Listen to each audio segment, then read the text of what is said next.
And so really, I just want to point out, even though our values go up, that does not mean the district gets any additional money. Our cup is set by our student makeup. And then after we set our student makeup, we get our funding based on our funding formulas. When you slide in your local value, the rest of your cup is filled with the state value. If on that last screen, if your local value exceeds what your formula said they're going to pay you for, that's when it's recaptured. That's when you send money back to the Texas Education Agency. And again, that's what we'll talk about a little bit later tonight. So a few things I want to bring to your mind. We had talked about this earlier when we were going through the budget process. It's just some of the legislation that is affecting our tax rate this year. Senate Bill 4 increases that homestead exemption from 100 to 140. Senate Bill 23 increases the over 65 and disabled homestead exemption from 10 to 60,000. Both of those rates, even though it has to go to voters in November, are included in these rates per our comptroller. It affects that maximum compressed rate calculations, and it's less compression, and then the frozen property values will affect our school district as well. I do want to just kind of put something on the horizon so that you can keep in mind, because this is really going to affect our school district in the next school year. And even though we still have not increased our tax rate the full 2 pennies that we told our voters that we would keep as a cap, this could affect us because the legislation has come in and said business property exemption from $2,500 to $125,000. Okay, so when you take into these homestead exemptions, thank goodness we had sold our last debt by the deadline, so we are held harmless to that $140,000. We're talking about debt service. When we sell our next set of bonds, we're not going to be held harmless, so that we'll have to take on those new values. And so we could be looking at a possible increase in tax rate for the debt service in the future. Then to throw a few more kinks in that, they have this other thing where they changed the interest and sinking to say it's the tax rate would provide the minimum dollar amount required to be paid to the service the district's debt. So basically what that is saying is, if I pose a tax rate that is higher than my required tax rate to pay my current debt on the books, they could reduce my hold harmless amount. So what they're doing for me right now on the hold harmless is, if my value from 100,000 to 140, that 40,000, they're holding me harmless, and they're making sure that I get state revenue to cover that loss in funding from debt that I had already sold. So what they're saying is, if I pass a tax rate that's higher than that, they're going to come decrease that amount a little bit. Okay, so that's what many districts are faced with.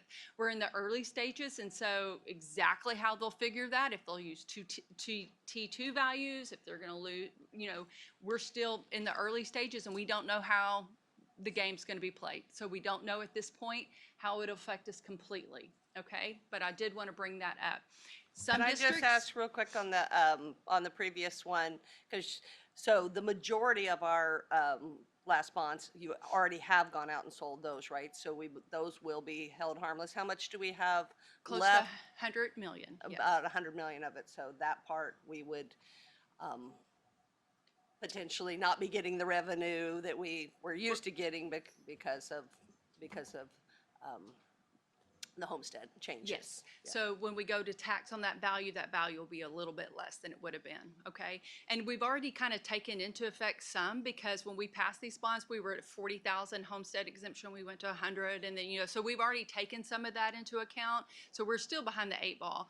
And then when you take in some of this new legislation, like this one from 2,500 to 125, there's a lot of school districts that, even though they promised their voters only 2 pennies, they're going to have to go above that because they keep losing the value that they anticipated. Thank goodness we're not in that point right now, but it's something I just want to put on your radar when we come together next year, that might be somewhere we're at as we lose additional property value. Okay. And so if we wanted to exceed this, it would take 60% of our members. We could exceed. I would lose the hold harmless amount, and then we could pay down debt. At that point, this is something I don't suggest we do. I think we just raise enough taxes right now to pay our current debt. There's another thing that I want to bring to your attention that has come, it came on my radar about February, and to some point, It's something that happens here in College Station ISD or in Brazos County because we are a huge population of apartment complexes. And so sometimes we have apartment complex dispute values and we end up having to lower our property values, okay? This is out of the ordinary right now. So what happened is they let those litigations stack. And so values are being disputed all the way back to 2018. And they have settled them all in 24 and 25. Not all of them, but a huge majority of them. These litigations span back to 2018. If you think all the way back to 2018, and if you're serving on the board, you would hear us say things like, we collect taxes on this year's value, however, we get our T2 values on our previous year values. Just if you're on the board at that time, that rings a bell with you. If not, don't worry about it. The kicker is, because of that and because it switched in 2018, I will get none of that money back because it doesn't qualify. I lost it all, okay? So 2019 on, what we will do, so right now I just want to kind of explain a few things. When I say value lost, that is value times the tax rate. That's already taken into account. That's how much value I have lost. I lost $164 million in 2024. This new person came onto the appraisal district in July of 24 and he started settling all of these litigations. And so that's how much value we lost. In 2025 up to now, I have lost $86 million in value. So if you kind of see some of these tax rates, you kind of understand. What has that done to College Station? Technically, we collect more than 100%. This previous year, we only collected 97% of our tax roll. And I know we have wonderful taxpayers. I am not saying that our current taxpayers are not paying their bills. This is all due to the litigation. And so basically what that means is when I looked at the February, I think it was February, I noticed we were upside down on our delinquent taxes. And because these, you know, like you might have a $30 million tax bill, they go ahead and pay their taxes. And so they pay their taxes for 2018. We settle in 2025. Therefore, we refund their taxes that they got settled. There was one on the road that was $4.5 million that was settled that we had to pay them back. So that's what's been coming off our delinquent taxes. And that's what we've been faced this year. And it's not just, it's kind of just a storm. When they're all settled at one time, it just hits us at one time. And so that's really what we've been going through this year. As you also are aware, I changed our property value tax attorney that does our property value studies. When I started seeing all of this, I needed someone to get in there and take good care of us. And so that's what we did several months ago. They're working on it right now. So they're going back and doing property value studies. Of course, we can't do 2018, but we can start with 2019 and move forward. We're hoping to recoup some of that maintenance and operation taxes that we lost, but any value adjustments that happen in that year, so like if we went down in value, we wouldn't have to do this, but now we do, so it's gonna be kind of offset, so we won't be 100% whole. In addition to that, it takes us about 7.5% to collect on that money for them to do the property value, so we're completely out that money. Then, on top of all that, debt service, the only money we get because we're a property wealthy district is our EDA money in a sense. That's our hold harmless money, so that's for homestead exemption. So if you think about it, these big apartment complex don't qualify for that. So I'm gonna lose 100% of our debt service money that we lost from these settlements. Does anybody have any questions? We're not the only That's what I was going to say. Yeah. We're not the only ones that are faced with this, and we've got a long ways to go. So if you look at the certified valued right now that's still in pursuit, that's a beat, $1,795,000,000 of certified value. So that's total value. So that's total value that's still in dispute that they're working on those cases now. We're going to try to get as much of it back as we can. And so you're going to see some of that come in, and I'll keep you updated as we see those property studies come in and us try to recoup that money. The positive about an ISD versus a county or a city, and they're all faced with this. Everyone right now is faced with this, and they're all a little worried because they don't get anything back. We have a chance to recoup because you remember that cup. What we don't get in local value, we get made up by state. Now, we're not going to get made 100% whole, but we're going to get a portion of that money back. A city or a county does not get that back. They're completely at a loss. And so those are some of the things that we're faced with right now. So what do we do? I know it sounds like you're going retroactively to try to get us money back. Moving forward, is the company you've hired, do they help us moving forward? How do we combat this so we don't get in this, keep staying in this situation? There is a new person at the appraisal district that is working on all of these cases, and he's staying on top of it. And so that's really what happened. He started, that position was vacant for a long time, and they let all of the cases stack. And he started July of 2024, so he's trying his best to stay on top of this. And then I work with Lacey Harris. She's our attorney. I work with her constantly, just where we are on our property value studies, how much, and then not only that, she's really good about sending emails. I think the one thing that took me off guard on this whole thing is in February, I was asking the questions and I had to find out versus someone come to tell me, Heather, you need to plan on this. Heather, you probably need to set that debt tax rate a little bit higher because you're going to only collect 97% when we're typically, I usually estimate about 99%. And so those are things that were kind of missed because of the fact that we just weren't alerted that this was going on until we found out from the upside down delinquents. Yeah, the biggest issue is, yes, 7 years of stacking. That's not common. A year or two is typically pretty common. So it's stacked up for so many years, and then it all hits you within 2 cycles.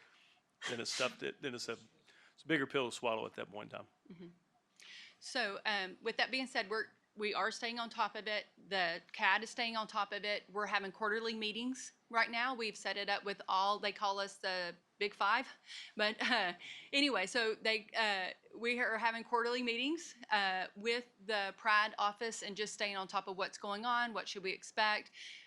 Many, many months ago, I even got the Pride board meetings. If I had to find out that away, what was coming and going, I would go sit in a board meeting. So we've been watching this, but I wanted to bring it to your attention because typically I probably wouldn't increase the debt service tax rate. I'd hold it at 26.3, and I'm not asking for much, but we're going to take it to closer to what that tax TNT is calculating. So the truth in taxation, is calculating a little higher than 27.9, but I think we need to take it to at least what that's calculating at the 27.9 to protect the school district because we have these litigations to come.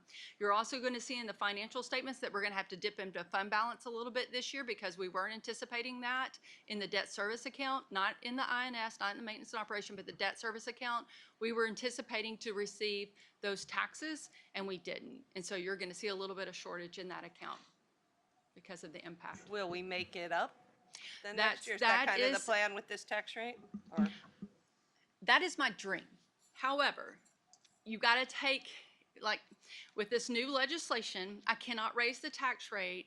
If I raise the tax rate, I'll lose the hold harmless. So we're kind of stuck in there. So that's why I said we'll take it to the highest as we can for truth in taxation or really close. It's like, a 0.000 number. Or we would take it at least that high. But 27.9 is where I'm suggesting us take the tax rate to try to recoup. But then we don't know, like I said, we've got to see how the TEA is going to calculate where they're going to start taking my hold harmless. And we've got to kind of watch that to see how it would calculate.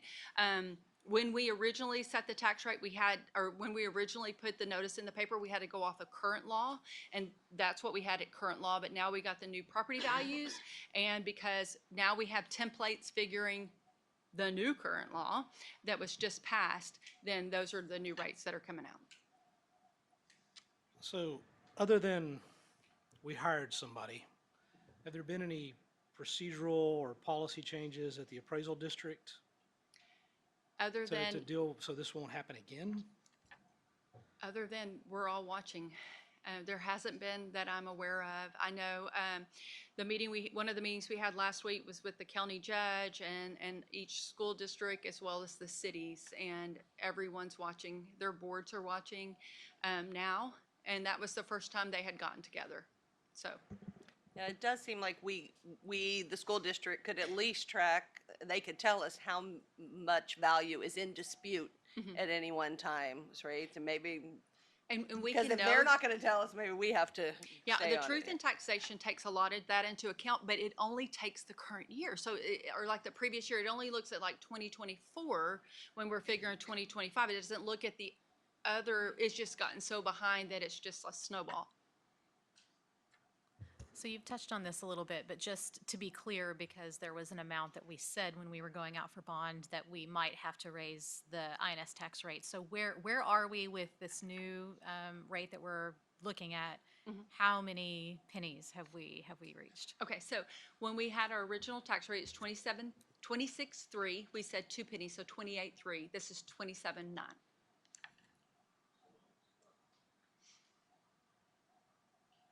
All right. So this is kind of what it looks like. We probably already mentioned this. It was 69.69 to 69.63. That was due to the maximum compressed rate compression. And then if you look at your INS tax rate, it was 27.6. It's going to 27.9. I do want to point out that this is going to be a decrease in how much people are going to pay on their home section based on an average home sale. Our average market value in College Station is $498,000, which seems crazy to me. But with that average, and it only went up $2,000, so that's only, I mean, it was $496 last year, it's $498 this year, but if you figure that in the difference and then take the homestead adjustment into account, taxpayers are going to be paying less money than they did in the previous year. Any other questions?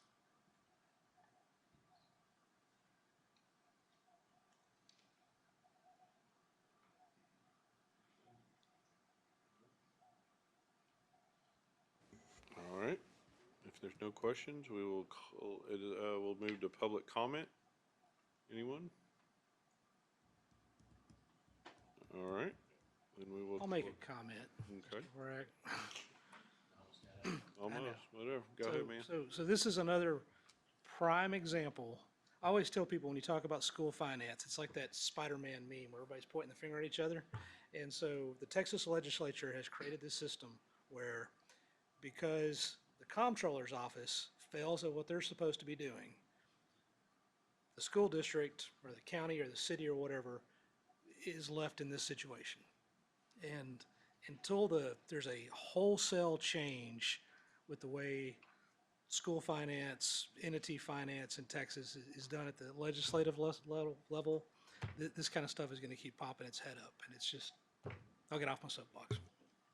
And to your point, Josh, not to cause a panic, but if you look back at the 08, 09 crisis that happened in this country financially, a major player was inflated appraisals of homes. And that's what led to a significant downfall. So.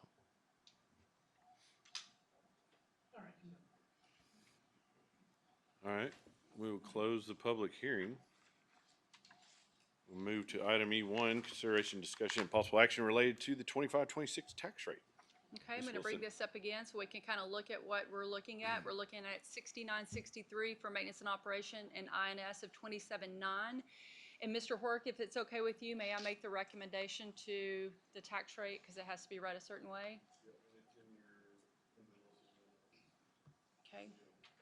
So it is the administrative recommendation that the Board of Trustees of College Station Independent School District approve the resolution to adopt a maintenance and operation tax rate of $69.63 and an interest and sinking tax rate of $27.6 for a total of $97.53, and the property tax rate be increased by the adoption of the tax rate of $97.53, which the tax rate will effectively be raised by 1.9% and will raise taxes for maintenance and operation on 100,000 homes, approximately 1809.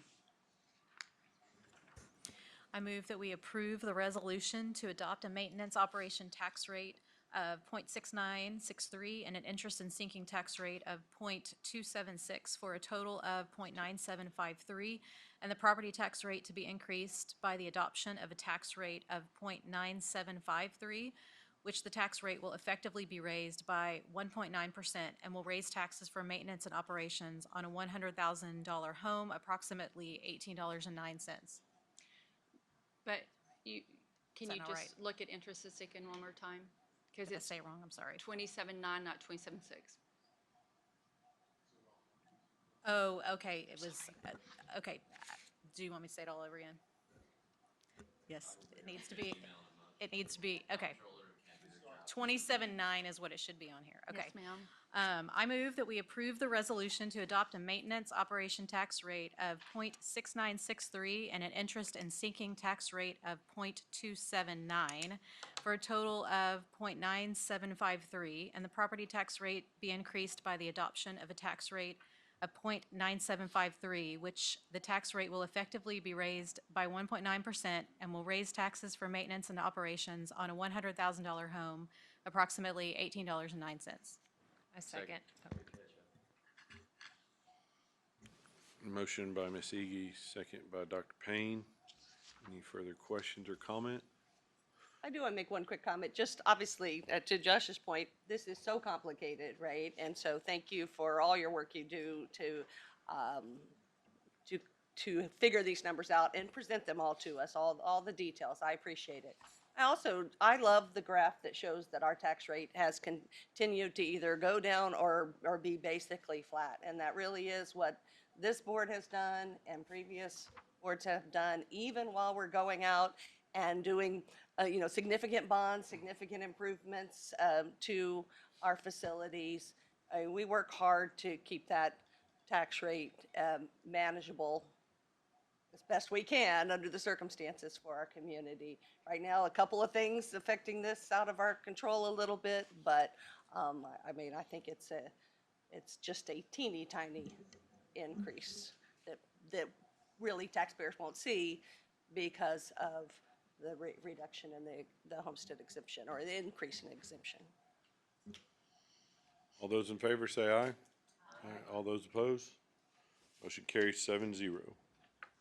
Thank you, Ms. Wilson. Appreciate it. Brings us to item 2, consideration, discussion, and possible action related to the naming of TASBY delegate and alternate for 25 Texas Association of School Boards Delegate Assembly. Just gonna ask it out loud. Who wants to do it?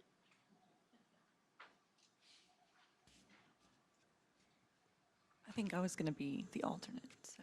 You wanna be the what? The alternate? Alternate? Yes. Okay. I said last time that I would do it with Ms. McAdams kind of giving me some pointers, since she's been our representative for a while, I think. So you're delegate? Who's delegate? Delegate? What actually, Oh, sorry, I was saying that I thought last time I said I was willing to do it if Ms. McAdams would kind okay. of give me some support along the way, so. and same with me. I enjoy the process, and I think you learn a lot about and meet a lot of folks from other districts across the state, but I don't want to hold anybody else back from doing the role. So I'm happy to do it, but also willing to share. I need a motion. What do you think, Kim? You want to try it or not? Or I don't want, if you still have a strong desire to do it, I don't really want to take it from you.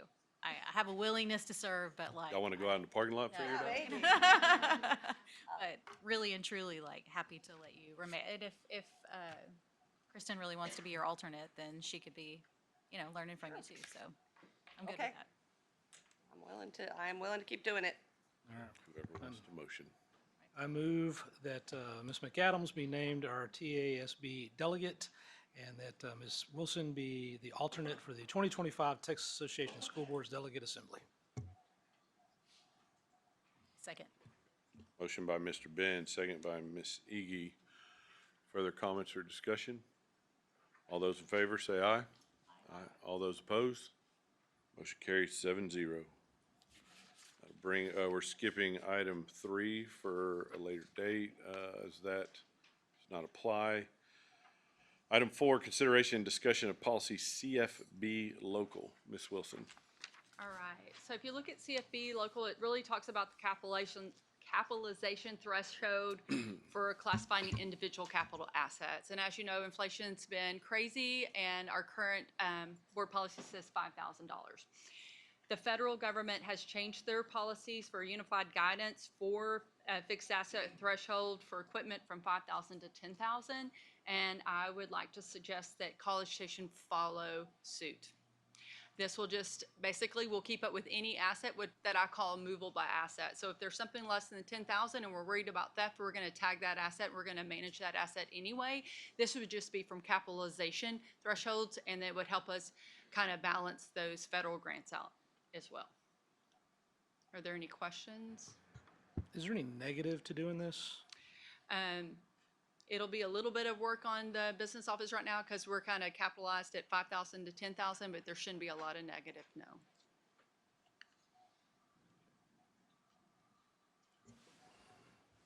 What do you mean? I'm not sure what I mean. That's, yeah. So here's kind of my thoughts on it. Everything has increased. The 5,000 number, just kind of like everything else. I mean, we talked about home insurance or home prices, things like that. Everything's gone up. So we're just adapting to what the industry and the realistic timelines and pricing is. So I think that comes into play, and we're not voting tonight. This is just presentation, but I think that's the main gist behind it. But I think, like what Ms. Wilson was saying, the negative is we keep it as is. It's just delaying, pushing, so. And we have two sets of financial statements. So we have a governmental-wide financial statement, and then we have a governmental funds financial statement. On those financial statements, it does list capital assets on the balance sheet account. And so you do have that on your government-wide financial statement. You'll see where we have capital assets there. So you might lose a little value there, but we're not talking about a lot of items and a lot of money, so I can't see where there would be a huge effect. But for governmental funds, which we run our day-to-day business on, we don't capitalize unless it's in a proprietary fund, so. Any other questions? Okay. I'll bring us item 5, consideration and discussion of policy CH local. Okay, so this is another change that we're bringing tonight that's a possible change for the future, but I wanted to kind of get your thoughts on it. When you look at our policy, it says any single budgeted purchase of goods and services that costs $50,000 or more, regardless of whether the goods or services are competitively purchased, shall require board approval. If you look at school districts our size, most of them say 100,000. New Caney, nope, they don't bring anything to the board. Like if you look at some of the other districts, they might say anything for 200,000 or more you take to the board. What we're suggesting is to move it to 100,000, from 50,000 to 100,000. Our guidelines this year, the legislation did come in and say on 44.034, I believe, it's the Texas Education Code, where we're moving assets from 50,000 to 100,000. So we used to have to bid out any asset that was 50,000 or more, or have a purchasing cooperative, or have some sort of competitive mechanism to that. They moved that to 100,000. So that's another reason why I think it might be a good time for us to look at this board policy as well. That does not mean we're not going to get quotes and we're not going to competitively bid things. It's just there's a lot of time taken into account when an asset, when a purchase goes 50,000, and then there's sometimes where we need to make a purchase, but we can't make that purchase in a timely manner because we need to wait till a board meeting comes together to make a purchase. And again, items are increasing, and so a lot of times software costs a little over $50,000, and we're having to kind of wait to get that onto a board agenda. Do you have any idea what that number is? Like how many, say, we're between 50 and 99,000 in the past? No, sir. No ballpark or anything? Just curious.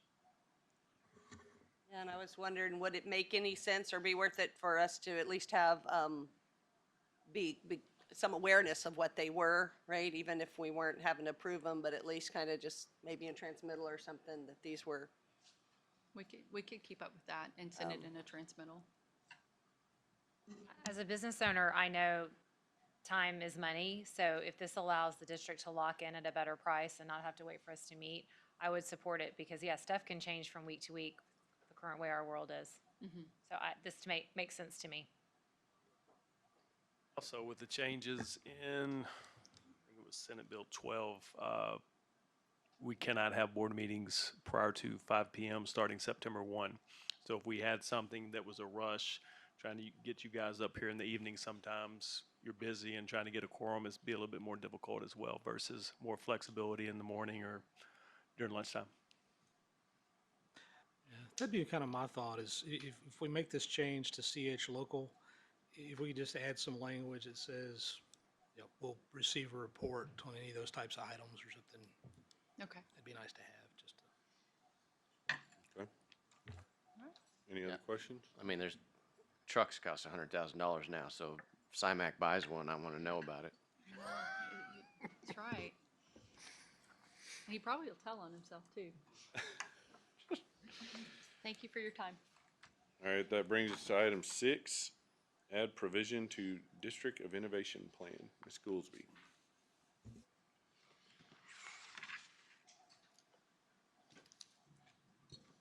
Good evening, Dr. Harkrider, Board of Trustees. We are coming to kind of discuss a client alert we got from our attorneys on August 8th about Senate Bill 12. There's several caveats within Senate Bill 12, but I'm specifically speaking on the caveat for grievances. The new guidelines would go into effect September 1 if we went with the new guidelines. However, our attorneys have sent guidance that we are able to exempt through the District of Innovation Plan. And if we exempt ourselves, we will maintain our current grievance policies. Some of the changes that the new guidelines would impact, it would be filing requirements. Currently, the grievances are filed within 15 days of the incident. The new guidelines would be 60. The concern is if we receive a grievance 60 days outside of the event, we worry about the investigation at the campus level and at every level thereafter. It also says that the board can appoint a subset of board members for level 3 grievances, meaning the entire board does not have to hear level 3. I will say we've had a couple level 3s, and I will say that the biggest thing that the parents want is your full attention and the ability to get in front of all board members. Based on that feedback, we would like to retain the fact that the full board would hear level 3, and that would not be possible with new guidelines. The new guidelines also allow parents to skip the administrative team at the campus level and go straight to central office. We understand the evidence, the thorough nature, and everything they have in their investigation on the lowest level investigation. It's most accurate, it's immediate, and they have access to that. Our concern is removing the administration from that process does not allow us to have the most accurate investigation for parents. Through these processes, we want parents to have access to any answers they have when they have concerns. They don't have to go through the grievance process. But the new guidelines for the grievance through Senate Bill 12, it does cause some concern because if you look at the timeline overall, it could delay them getting answers, their concerns, and if we have to make changes, we have to intervene, it could potentially delay that process. So we would like to stay with our current grievance process. So, just so I heard you correctly. Yes, sir. This would allow people, instead of handling it at the lowest level, to come straight to the district. Yes, sir. Whenever I hear from parents, students, anyone who has a concern, always encourage them to start at the lowest level. I can't imagine, as you pointed out, just skipping that, if nothing else for the sake of bringing it to the attention of the school and giving them the opportunity to deal with that. I think a lot of parents do that, and that's the right thing to do, in my opinion. So I can't imagine. The other big concern would be 60 days. I mean, people's memories are not very good anyway. That opens up a lot of issues to me of filing a grievance 2 months after an incident. Yes, sir. One of our legislative priorities was, more local control. And I think this is another situation where legislation is stepping into local policies and telling us how we need to handle our interaction with parents, community members, whoever may have a grievance. Our policy's been in place here for years. It works fine. We hadn't had any issues with it. And like Sarah said, our parents would like to be in front of all of you. But the 60-day timeline's problematic for a lot of reasons. I think it's a situation where what we're doing is not broken and doesn't require a fix. I think for accuracy of investigating, and I know as a board member, if we have a problem, I would want it fixed way before a 60-day timeline So I would agree, we need to stick with what we have because it seems to be working. Parents are being heard. And I agree with all that as well, all those reasonings.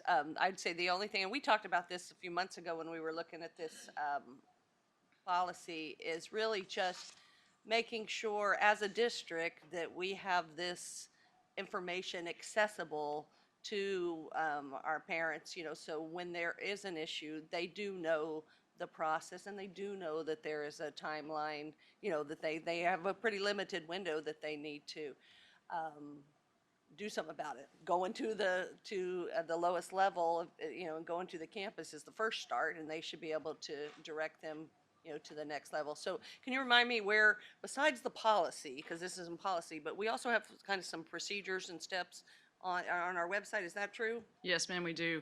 And I will say Senate Bill 12 requires digital access to the form. So we will actually be working on accessibility to that form should parents need it, whether it be through a QR code, but it is required that it be in an accessible place for parents.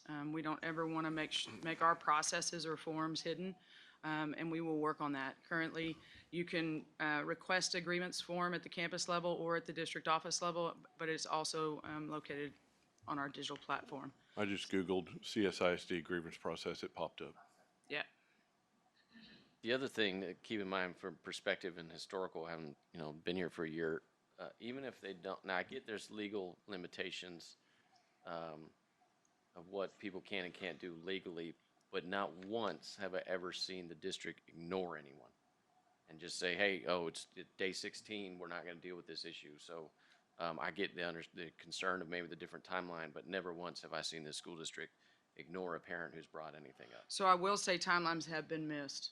I'll be very upfront with that piece.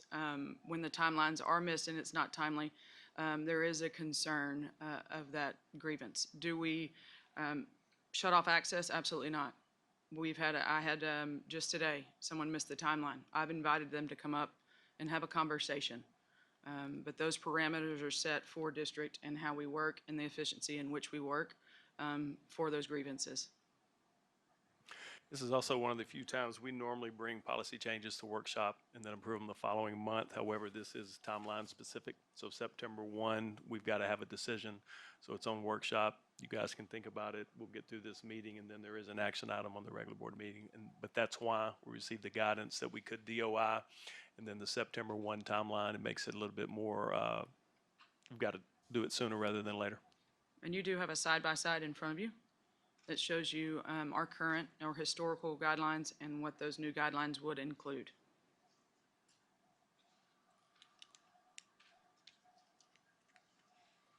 Any other questions? Okay. Thank you, Ms. Goolsby. Next item 7, discussion of elementary boundary plans 6 and 7 and intermediate middle school boundary plan 5. Ms. Wilson.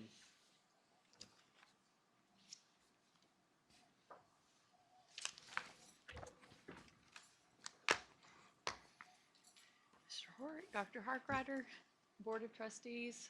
This is just another look at what we proposed the previous month to get additional feedback now that you've had time to digest it a little bit. So this is Plan 6 that we proposed last month. We kind of have some up-close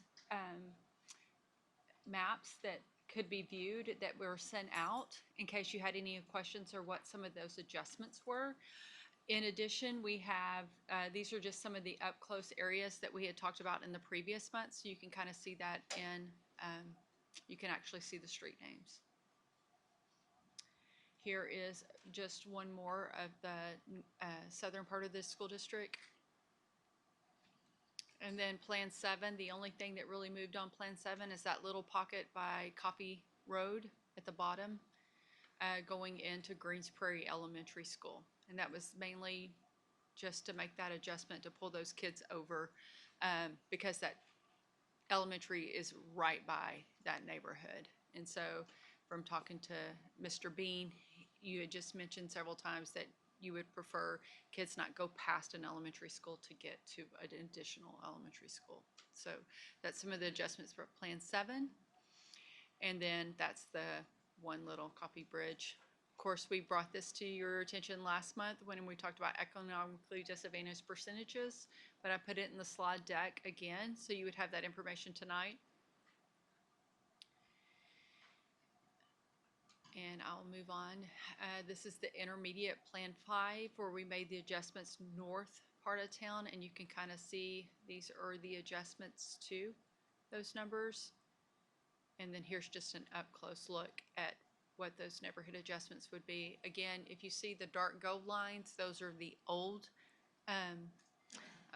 boundary lines, and then, of course, the green and the blue and the yellow would be the new boundary lines. Economically disadvantaged adjustments here on both of those plans. And then I'll leave it with questions. Yes, sir.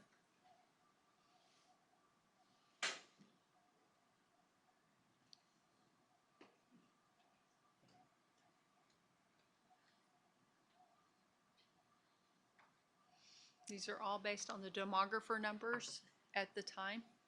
And so I do want to point that out. One of the things we want to do for the September board meeting is just take our numbers as they currently are, and TransFinder, our current transportation software, will allow us to take our current students, put these maps in that system, and make sure we can verify those numbers one more time before we move forward. It'll tell us down to how many kinder, first, second grade are at those campuses, so that we can verify that our demographers are on par with the numbers before we make a final decision. They also can look at economically disadvantaged students in the software as well.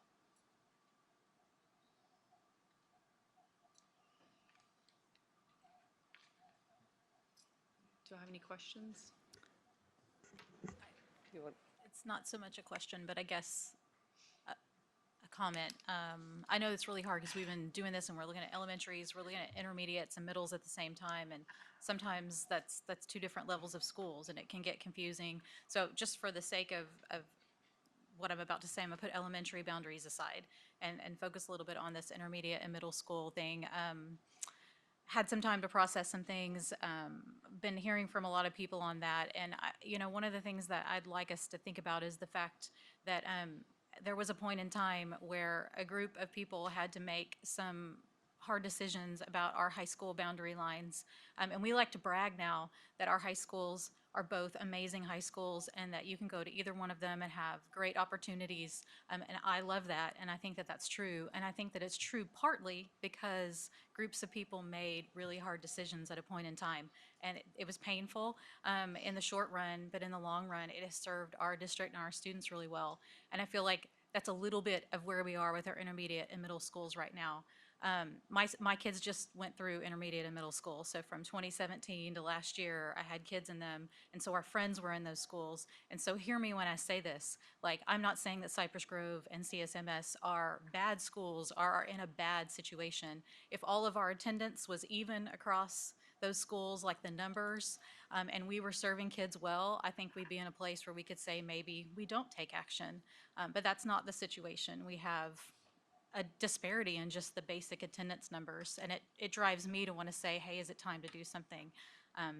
But I've struggled a little bit when I look at the plans because, the question has been asked to this board, do we consider SES numbers?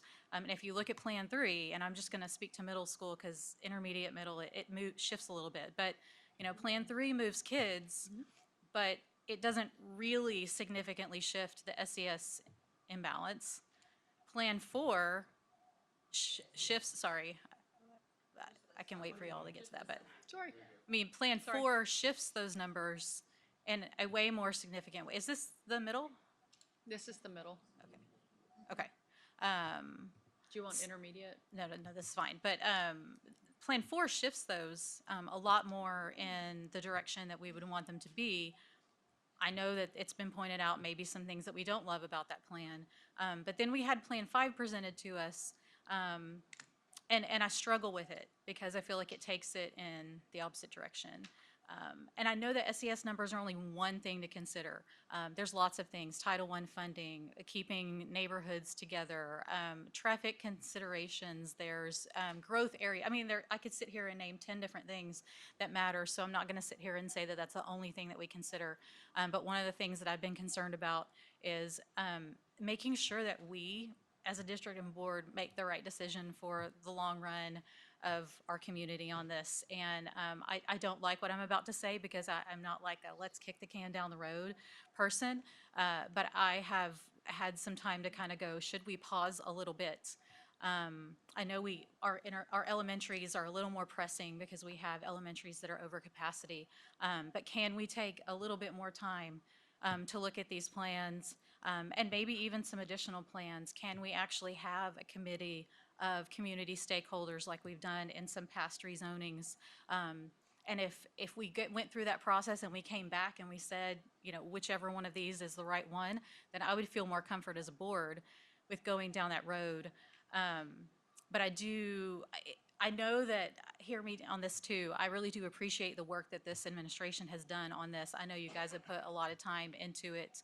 I'm just feeling a little bit of a hesitation about moving quickly forward on this. When it's hard for me to feel like either of these plans is just right. So I guess that's where I am a little bit and would love to hear what the rest of you guys are thinking. Oh, go ahead. I would just say that this is quite a bit different than the high school rezoning. A lot, if my recollection is correct, and y'all correct me if I'm wrong, a lot of the angst caused by that was the fact that it was done in the spring for the upcoming fall. Well, this is going to be, a year in advance, basically. The second thing being that there was no grandfathering, and I think the administration has indicated that they're open to some type of grandfathering, which I think is really important for those students. And so I agree on the concern between 4 and 5 and those economically disadvantaged percentages. It's very eye-opening to see it in that format. But I think, that combined with how far in advance we're doing this, the potential for grandfathering, and if we kick the can down the road, all of a sudden it's got to be, up for the upcoming year or whatever it might be. So that's kind of the flip side of how I see that. But I agree with you overall. And I agree. I don't think we're critical yet on these campuses. I'm very comfortable with where I sit on the elementary plan when we discuss that more. But I also think if we're talking about opening up our district to out-of-district transfers, I personally would like to see how that impacts us and where our current numbers stand. And then people, I think, know we've been talking about it. I don't think it'll be a surprise if we have to come back and start talking about it again or form a committee. But I'm fine at this point not acting on intermediate and middle just to get a clearer picture. But I also do appreciate the work that you guys have done. But I would be comfortable not moving on these yet because I don't feel like we're to a point that we absolutely have to. Yeah, and I'll add, I came here tonight not happy with any of those 3 plans either. I know this is hard, and I am sitting here willing to make hard decisions. I think this is one of the hardest things our board does and our district does. But as I've said many times, I think we have reaped the benefits of a boundary adjustment that does consider the socioeconomic status of our campuses. I don't think that was initially what my understanding. That was not initially what was driving us this process. It is the capacity, and that and that still is important. But as you said, it's not as desperate at the middle schools at the moment. But I am not comfortable, for example, moving forward with Plan 5 with such a huge gap in the socioeconomic balance between the campuses. So do I want to necessarily put it off? But maybe that's the best answer, because I also think I mean, I was okay with not having a committee to do this, but I think, at this point, I recognize some of the benefits that having more perspectives than just than the seven of us and the administration really looking at these different plans and really representing all of the neighborhoods. I mean, we're representing all neighborhoods here, but, we just don't have that same perspective as a larger committee would have. So, while I don't want to necessarily put it off a year, I think that may be a good suggestion for the intermediate and middle school. I'm a little confused on the statement there. Austin, how much, community input did we get in our surveys? How many responses, if you know that off the top of your head? 1,200, okay. So it wasn't just the district and it's not just us seven, is all I'm trying to get at. And I'm not making a decision either way. I'm just saying, I wrote at the top of my paper here, too many variables. There's a ton of variables in this whole thing and we get it. The elementary piece, the district talked to the demographer, came up with 5 plans. They figured out what the best 3, I think, were. I think is what y'all presented maybe, or 4, 3 plan, something like that. Y'all presented that. We took more feedback because we presented at the board meeting. I think that was 2 months ago, 3 months ago, whatever. And then on the middle school and intermediate, that was presented. Those were not favorable. I think everybody in the community, all of us, were not in favor of those. So y'all came back and had Plan 6 and 7, I believe, on elementary redone based on community feedback. And then I think Plan 5 was added for intermediate middle school, or maybe 4 and 5. Yeah. So all based on community feedback, demographer going back, looking at it, looking at the maps, talking to y'all. So a lot of variables there, but there's a lot of other variables outside of us as a school district with the vouchers coming into play next year. I think 2 months ago, 3 months ago, I sat up here and said, I'm all about opening the district enrollment wise. It's the only way I can see combating what the legislature has done. It gives us an opportunity to shine. And so with that being said, my personal opinion is I think we don't move on the intermediate and middle school. I agree with Ms. Egan. I agree with all of y'all on that. There's no sense, and I don't think we're kicking the can down the road because there's too many variables that can happen in the next year or 2 years because, like Mr. Ben said, there's some grandfathering involved. So this isn't going to change over 1 year. It's just not, because we have those options. And so with the vouchers, possibly opening the district up for enrollment, I think those are pluses for us as a school district. I think elementary-wise, Plan 7 is attractive because it's the least amount of movement, but it makes sense. It appears to be the best option for the overall district and student experience and expectations. Whether I'm right or wrong, I don't know. That's just kind of my appearance of what I'm reading and seeing. So I guess I'm getting that, yes, this was not done lightly. And no, we didn't bring a formal committee together. And maybe we do that for the intermediate middle. That makes sense. But we also had, like Mr. Dunson said, 1,200 responses that we read every single one of them, and we've read every single email we've gotten. I know we have. I do think, having sat not on a boundary committee, but on a couple of bond committees before I was on this board, I think there is a different process when you have a group of community stakeholders in a room able to talk together and ask questions and look at different options. That's a really different feedback process than an online thing that's, I mean, we asked people for feedback on the specific plans we laid out.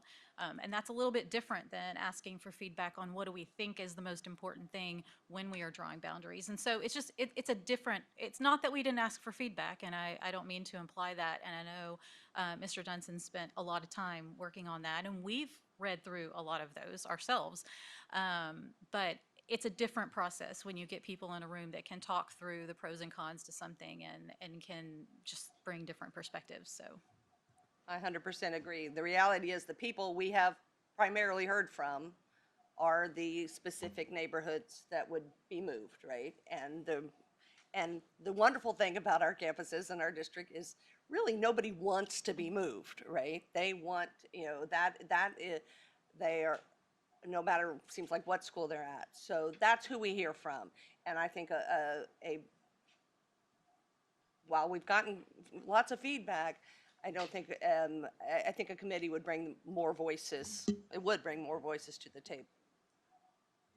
Keep in mind, to all of your points of bringing this up, we're never going to reach a consensus.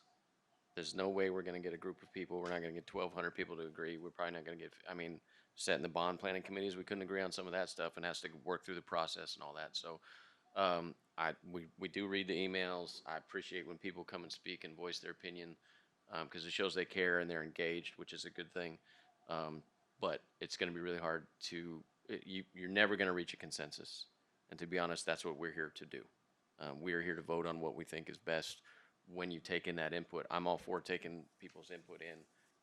Again, always take notes when people speak, try to reply to every email. But it is a difficult situation, and I'm a little hesitant to kick the can down the road when I don't know, Mr. Stewart's here, but he's got a mobile office, and I'm worried the guy can get it around his hallways because he's always dragging his laptop around.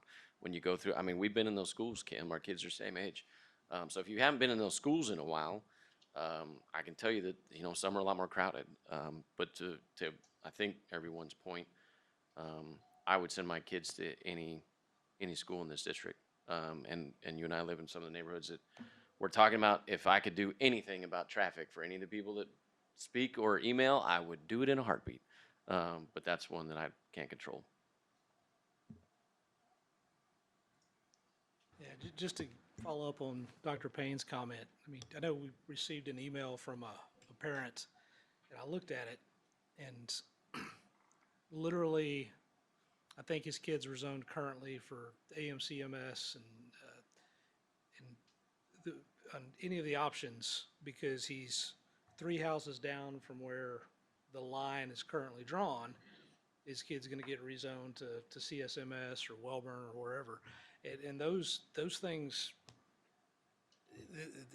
as everybody has noted, this is not a fun process, but those things are going to happen. And when you've got so many more kids in a couple of the schools and the opportunities that they have and the disadvantages that creates for another school, you know, I mean, it's not the end of the world if this is put off for a year or whatever it might be, but it has effect on those kids that are in those schools right now. So. And I agree. I don't like the idea of waiting a long time or anything like that. I guess I'm trying to figure out how do we do some more work on this? I guess I'm just sitting here being honest and saying I'm not quite in a place where I think plan 3 or 4 or 5 is looking right. So, you know, and maybe it's not next year. Maybe it's we need to work on it this year. Still, so I 100% agree with you, Josh, that and Darren, like we've walked through the schools and we know that the imbalance of the attendance makes a difference. So I don't really want to wait around and do nothing, but I'd like to ask how we could do more, I guess. Time's becoming critical because, kind of like Josh said, we're working a year ahead of time by design. So 2 things, anyone affected has an entire school year to prepare. And then our team has the entire year to make sure we're staffed properly, nothing's rushed. The worst thing we can do is get in a hurry, and then we're scrambling at the end of this year into next year, trying to inform people, get people grandfathered, because you're talking about affecting a lot of kids. And then us at the campus level figuring out what kids would like to be grandfathered, who has siblings, there's a lot of moving parts. So that's concerning to me on intermediate and middle. I can bring you 3 more options next month, and I think we're going to be in the same situation. We're going to talk around it again. We just got to get to a comfort level. I don't have an issue with the committee. I think for this year, we're too far along. It's not going to be productive. We don't have enough time to do it right, and I think that's the biggest deal. We want to do it right. Austin had some thoughts. We've got 6 and 7 and 5 blown up maps that we could put out to get more community feedback, as well as Austin wanted to take a deeper dive into those that are filling it out. What neighborhoods do they live in? Where their kids go to school? What's important to them on rezoning? And could gather additional information to bring in September.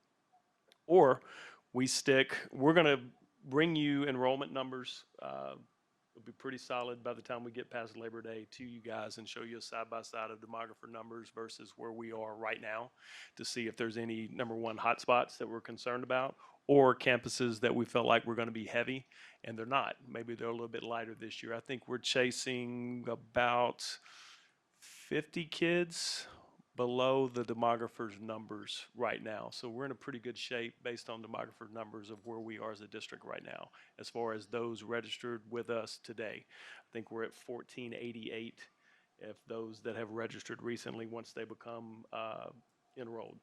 So, you know, there's different options we can do, intermediate, middle school.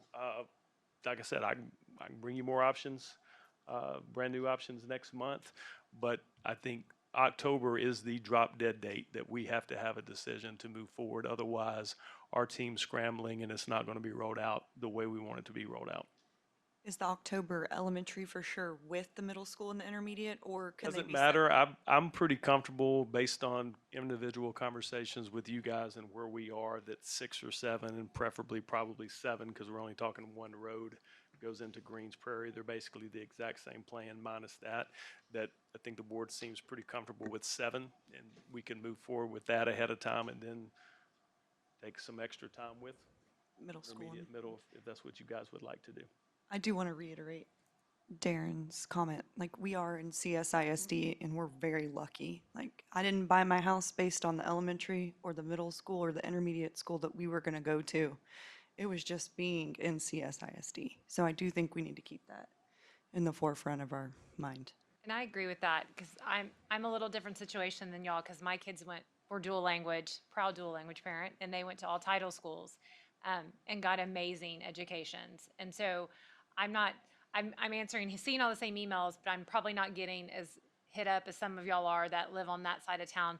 And I agree with Dr. Harkrider. We could come up with more plans, but geographically, where our community is growing and where some of these schools are located, I think it's going to be almost impossible unless we start busing just huge neighborhoods all around, which we've talked about is something we really don't want to be doing, is busing kids past schools. So I don't think we're ever going to achieve really even numbers. But I think the fact that we've achieved it at the high school per se is a testament to our district that our high schools are competing equally on fine arts, athletics, and the numbers are more balanced there, that this is just going to be something we're going to have to make a decision on. That's probably not going to be a comfortable decision for all, but we have all of our schools are amazing students, teachers, administrators. So, and I'm comfortable with Plan 7 on elementary. I think I really do feel like we've done a lot of work on that, so.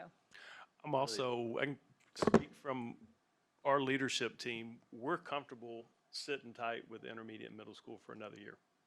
And if we're going to look at out-of-district transfers as a school district, that gives us the opportunity to keep up with enrollment this entire year, look at what out-of-district transfers look like, figure out grade levels of where we're wanting to go. If we're wanting to go to K-8, establish what those feeder patterns from our standpoint would be.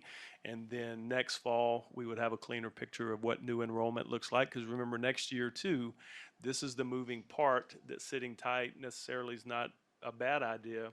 How does vouchers affect CSISD? We don't know. I mean, that is a wild card that we don't have any idea. Will it? Yeah, I think it's going to affect us in some form or fashion. But I think taking out of district transfers is that we could offset that and not, if not improve, and in my opinion, we would improve our enrollment numbers. So.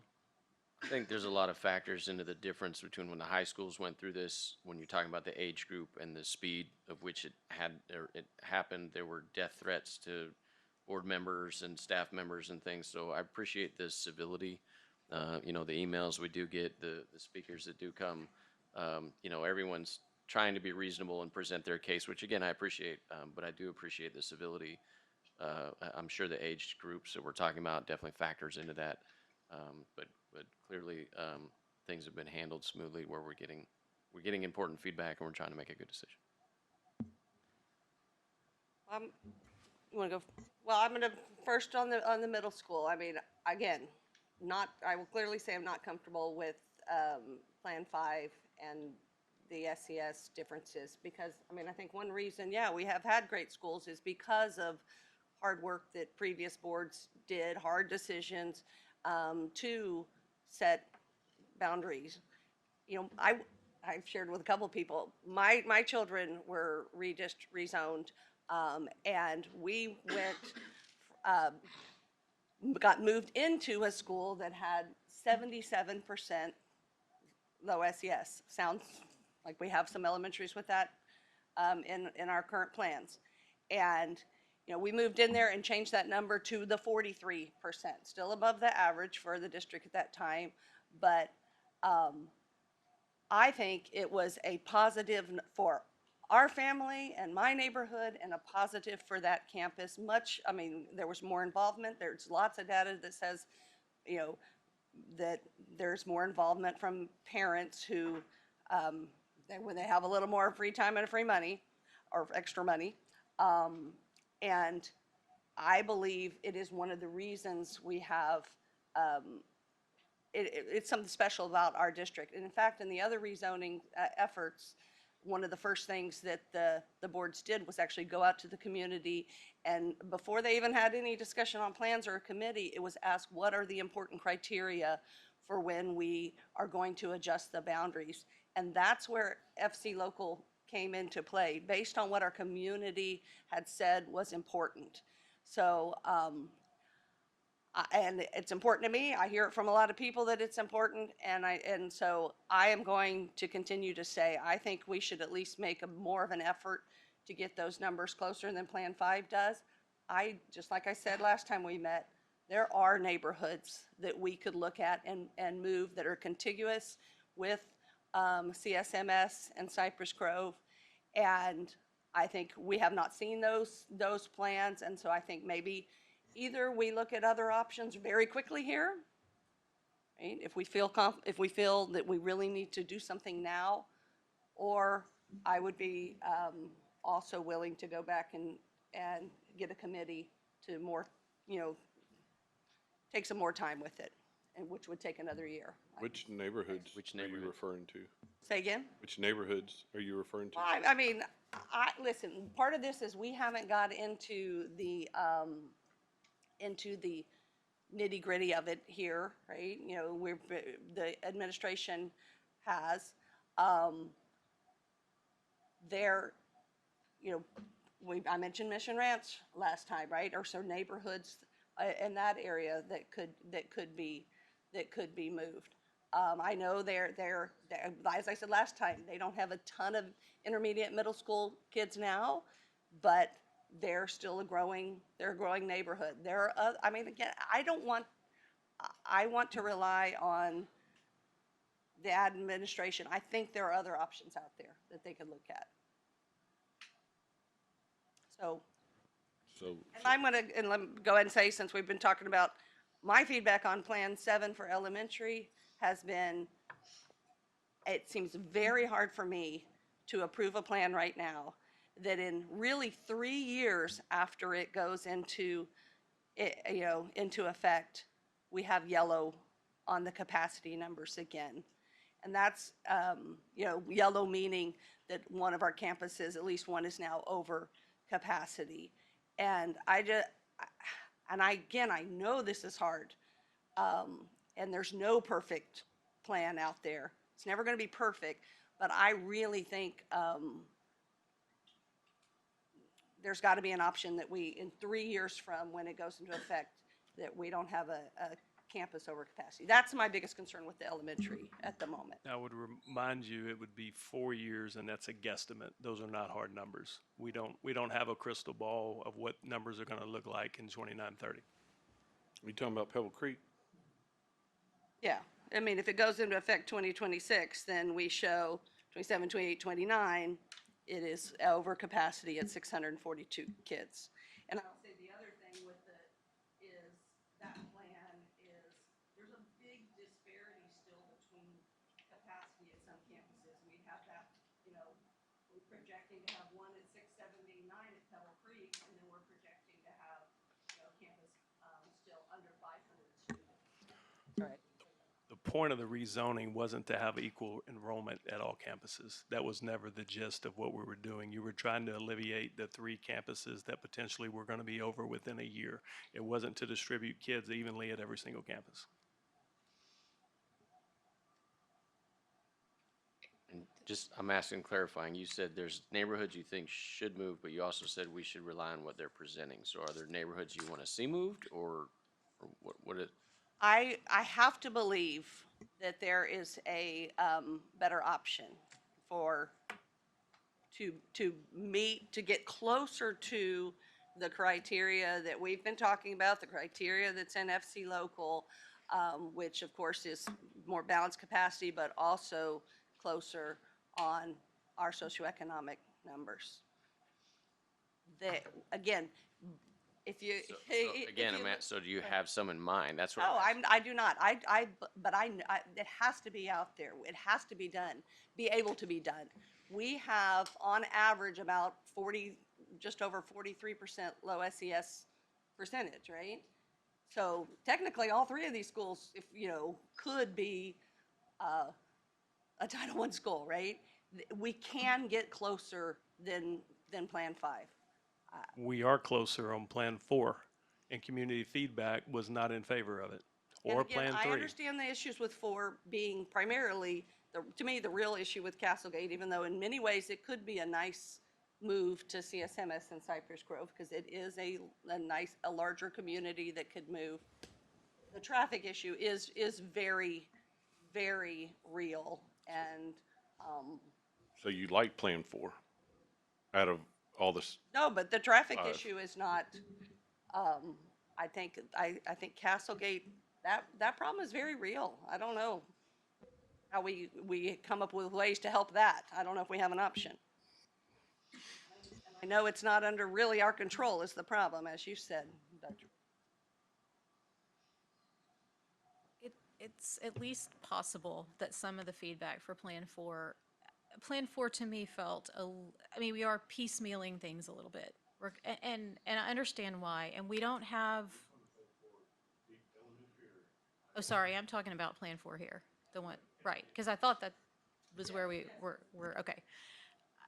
And I know we don't have specific feeder patterns, that's impossible here, so I'm not trying to suggest that we're going that direction, but to me, it seems possible that a lot of the feedback from Plan 4 was that we're kind of taking pieces of a number of places and pulling them together as opposed to maybe considering larger areas that are around those. So I'm not the demographer, and I haven't gotten to look at all the things that you guys have, but I don't know if that's helpful, but I feel like that might have been part of the issue with Plan 4, is that we're kind of picking pieces of things as opposed to keeping kids together that are in elementary schools. I think too, can you, Heather, explain the money we get for low eco-dis doesn't go away if a campus is not a title campus, it's district-wide money. And I think some people don't understand that. So did I speak correctly to that? Yes, you did.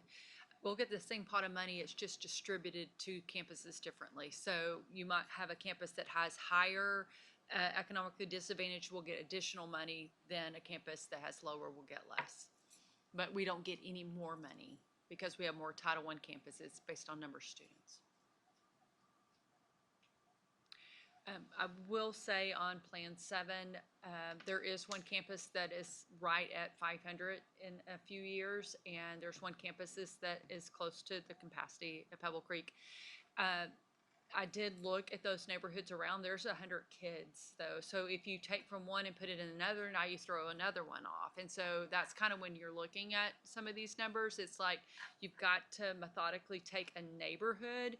And if you have a neighborhood that's close, it might have 100 elementary kids. And if you move it out of this one to this one, now you just took that one that's 581 to 498 and this one to 581. So you look at some of that when you're looking at it, and it's not a perfect puzzle a lot of times.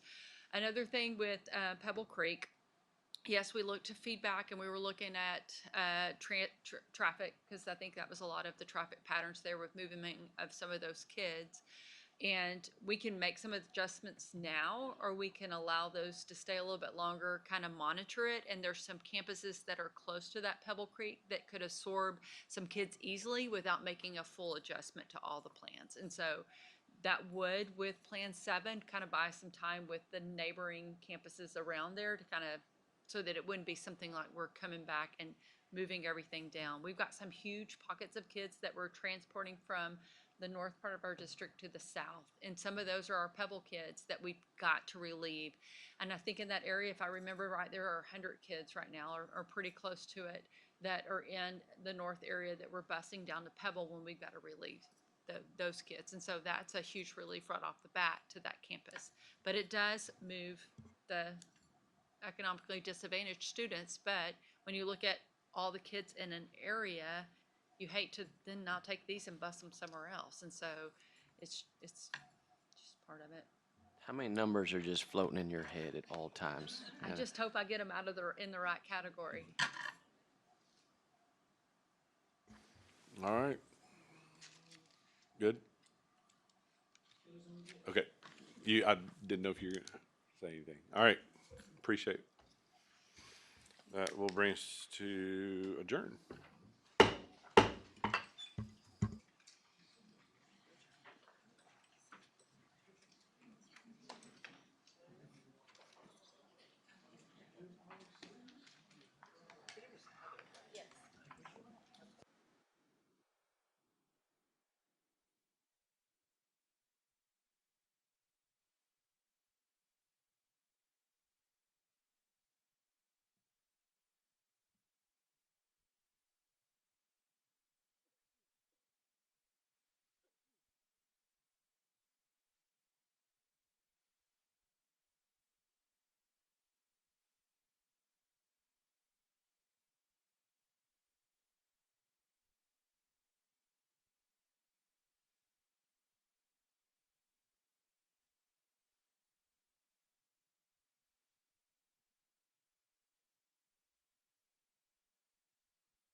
Welcome, everybody. We're going to start our regular meeting Tuesday, August 19th, 2025, a little after 7 p.m. Call to order. Declaration of a quorum, 7 members present. Thank you all for being here. Welcome to this meeting of College Station Independent School District Board of Trustees. We are elected at large to represent the interests of our community and our state in educating our students. Our mission for our students in this district is success each life, each day, each hour. We adhere to all pertinent laws, policies, and procedures in posting agendas and conducting our meetings. The detailed agenda information was made available to us at least 72 hours in advance. We've all come to this meeting informed and prepared. We've just completed a workshop meeting where we heard reports and discussed much of the information needed to make decisions in either this meeting or in upcoming meetings. This is a meeting of the 7 trustees in a public setting rather than a public meeting. As such, public comment is included on the agenda at a specific time and requires us to listen rather than take action so as to abide by the Open Meetings Act. We're pleased that you've taken the time this evening to join us. We're very proud of this school district and we thank you for your interest in and support of our students. That'll bring us to recognitions. I believe we have the summer day campers here tonight.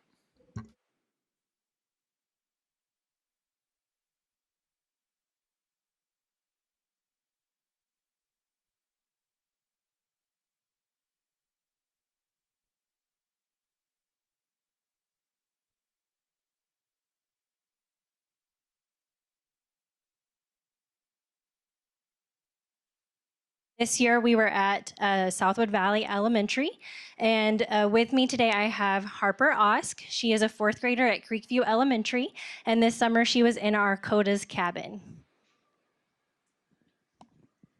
Hi, my name is Kayla DeLeon. I am a assistant speech language pathologist at Rock Prairie and Creekview Elementary. And over the summer, I was a site director at Forest Ridge. And so my 2 campers are Lily Johnson and Owen Johnson. Good evening and welcome to the CSISD August board meeting. Please stand for the national and state pledges. I thought I was supposed to say that. Shh, no, say the pledge. Pledge for the American flag. I pledge allegiance to the flag of the United States of America and to the republic for which it stands, one nation, under God, and indivisible, with liberty and justice for all. Pledge to the Texas flag in honor of the Texas flag. I pledge allegiance to the Texas, one state under God, one indivisible. Please join us in a moment of silence.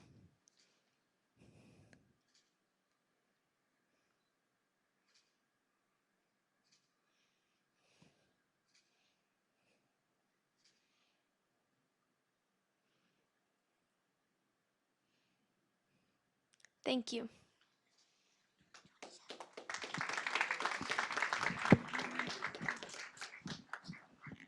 All right, we're going to come take a picture right back here.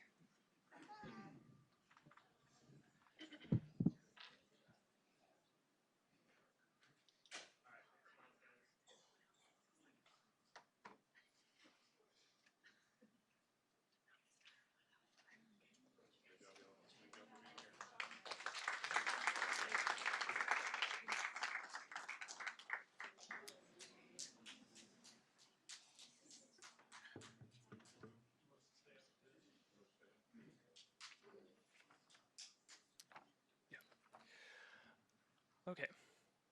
Mr. Horak, members of the board, and distinguished guests here with us tonight, it's an honor as always to recognize the incredible work of our students and staff for their achievements at the state and national levels. This evening, we'll be recognizing the hard work and dedication of our music and art educators for contributing to the district's distinctions and recognitions from state and national organizations. This summer, College Station ISD was named one of the National Association of Music Merchants' Best Communities for Music Education for the 6th consecutive year.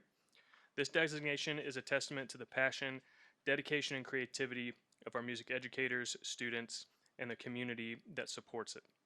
Their commitment not only nurtures talent, but also enriches our schools and strengthens the cultural fabric of our district. CSISD currently has over 5,000 elementary students participating in music classes, over 800 intermediate through high school students in orchestra, 1,100 intermediate through high school students in band, 500 intermediate through high school students in choir, and nearly 700 intermediate students taking general music classes. Mr. Eric Eakes, our Director of Fine Arts, and several of our music teachers from around the district are here with us tonight to be recognized. So if you are here with us this evening, if you'll please stand and come forward so that the board can shake your hand and recognize you, and we will take a group photo with you. Please give a round of applause to our Fine Arts Department.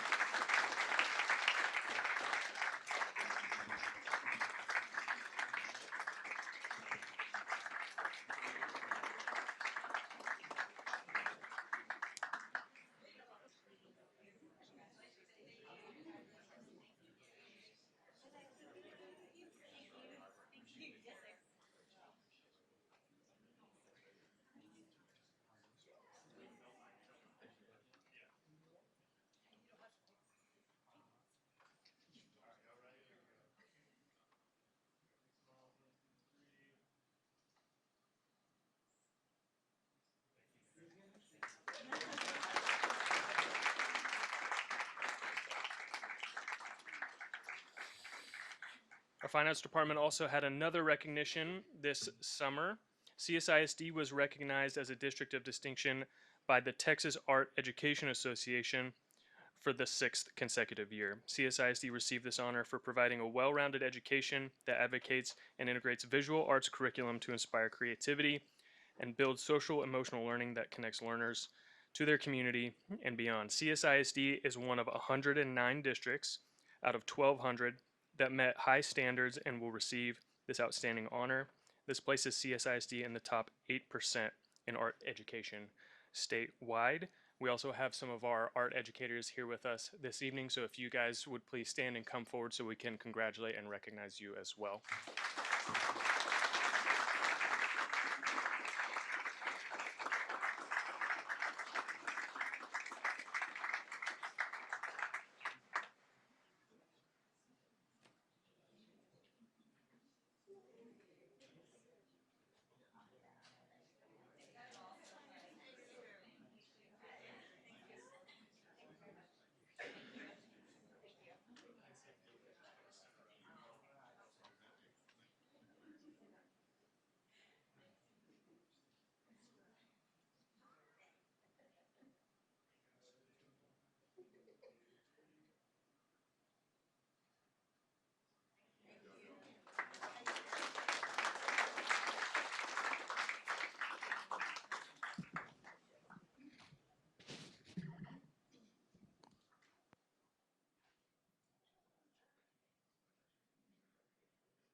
I feel like I'm addressing y'all, but we have our back to you, so it's always strange. Mr. Horak, Dr. Harkrider, and distinguished guests, as well as members of the board. I'm Teresa Benden, the Executive Director of the Education Foundation.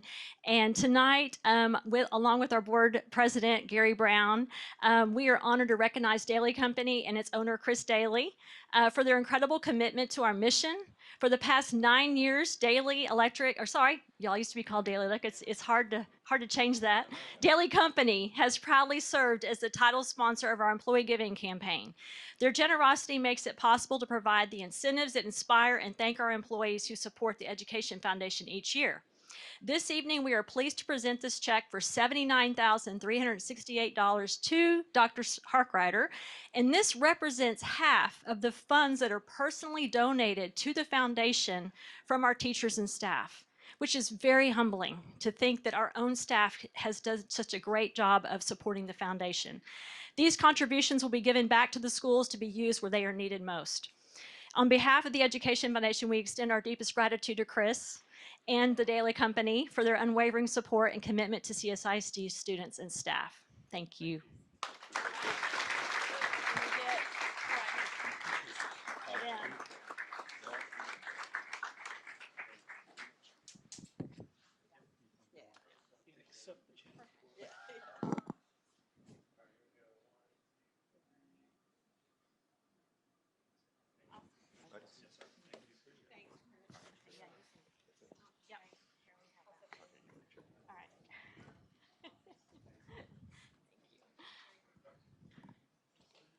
All right, we have one more recognition. I'm gonna give Chris a hug first. Thank you. All right, Gary, you can stay up here with me. The Education Foundation is also proud to recognize several students who have gone above and beyond in their volunteer service to Chrissy's Closet, our free clothing closet for our students' employees. If I could have Stephanie and Mateo and Nicholas, y'all go ahead and come on up for us.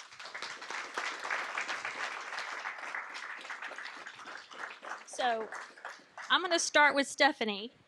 Stephanie Rivas, a freshman at College Station High School, generously collected and donated more than 300 boxes of crayons for Chrissy's Closet Back to School Bash. Her contribution will directly benefit students in need, and we are honored to celebrate her efforts and the positive impact you have made. So thank you so much for that. We're also here to recognize Nicholas Carrera. This is Nicholas and his brother Mateo. So Nicholas is a 5th grader at Pecan Trail, and Mateo is a 4th grader at Forest Ridge Elementary. Both of these young men dedicated countless hours over the summer helping sort clothes and shoes and preparing the closet for the start of the school year. In addition to volunteering throughout most of last year, Nicholas graciously used his bilingual skills to help translate for families at the closet. All of these students' thoughtful acts of service are a shining example of compassion, generosity, and the strong community spirit that defines College Station ISD. Thank y'all so much for what you do. Here, we'll sandwich you.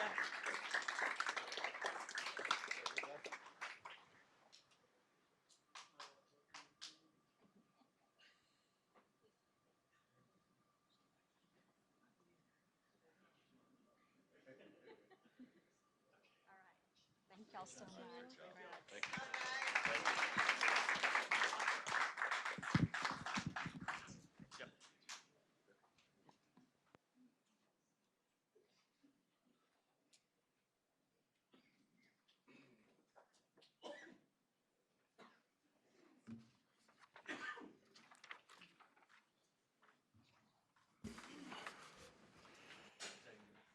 All right, that brings us to item C3. We want to recognize the artwork at the back of our boardroom from our summer day campers. So as you can see, they're very extraordinary students and spent their summer decorating our boardroom. So we appreciate them sharing that with us. Brings us to item C4. We have a TASBY trustee recognition this evening.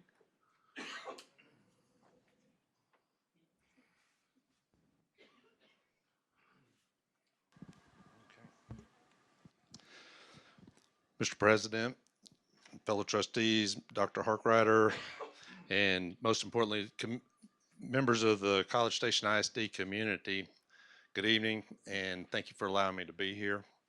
My name is Brian Hollybeck. I serve on the Board of Trustees at Thrall ISD. I also serve on the TASBY Board of Directors, and in addition to that, serve as a director to the Leadership TASBY Alumni Association Executive Board. And on behalf of the Leadership TASBY Alumni Association and the Texas Association of School Boards, I'm here to recognize a really special accomplishment of one of your own. Tonight, it's my honor to recognize Trustee Kimberly McAdams, who officially graduated as a member of Leadership TASBY Class 2025 and earned the distinction of Master Trustee, which is the highest recognition of honor bestowed on the trustee by the Association of School Boards. So to put this in a context for you, what this is about is Leadership TASBY is not just traditional continuing education. It's a one-year program. It's a journey through 5 different sessions scattered throughout the year and around the state, and it pushes individuals outside of that state of personal comfort and into a state of personal growth. As I talk about the different locations and the process, something that is unique about this presentation as opposed to a number of the other ones is College Station was one of the destinations this year. And so there's a number of people in the room who I'm sure had a key role in creating the events that took place here in College Station that make the program so special and challenging and provide that growth for not only Ms. McAdams, but number of us throughout the state. So thank you to the district and the participation of all those individuals who contributed that. But now back to bragging on Kimberly. It is a program where we travel around the state to different destinations and face complex policy issues, challenging situations that challenge individual assumptions. It takes a commitment away from jobs and family and other board responsibilities, all in the effort to become a better servant leader once they return home. Over the course of the 5 sessions, in addition to College Station, they also, this class also traveled to Austin, El Paso, Fort Worth, and the Rio Grande Valley. There were members of this class that traveled up to 3,500 miles over the course of the year. They visited innovative school systems, met thought-provoking leaders, and engaged in deep, meaningful dialogue about the future of public education. And only the trustees who demonstrated full participation, a commitment to learning, and vision for public school excellence completed the program, and Kimberly did exactly that. Tonight, with the conferring of Master Trustee title, Ms. McAdams joins a network of fewer than 1,000 trustees across Texas who have ever reached this level of professional growth in school governance. Master trustees are individuals who not only lead locally, but think statewide. And these are people who see their role not as simply as a seat on a dais, but as a personal calling. So, Trustee Kimberly McAdams, on behalf of your fellow Leadership TASBY alumni, we welcome you into the Leadership TASBY family. We recognize your growth, we honor your commitment, and we thank you for investing the kind of effort and leadership Texas students deserve. You now carry not just the responsibility of a board member, but the voice and perspective of a master trustee. If y'all would please join me in congratulating.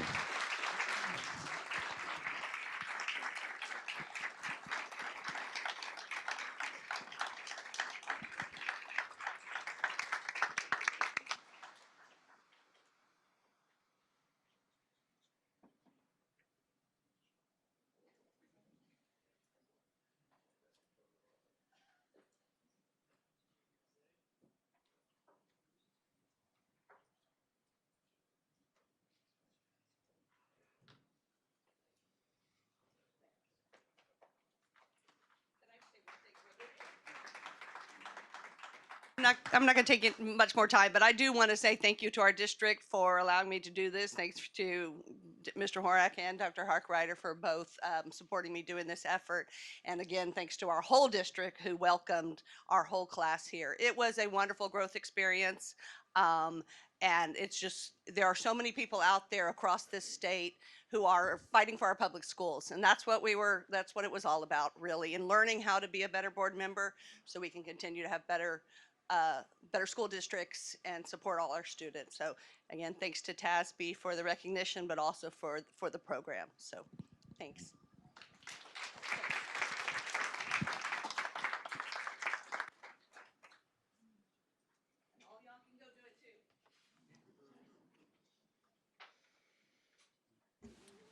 That'll bring us to C5, staff recognitions. Ms. Goolsby.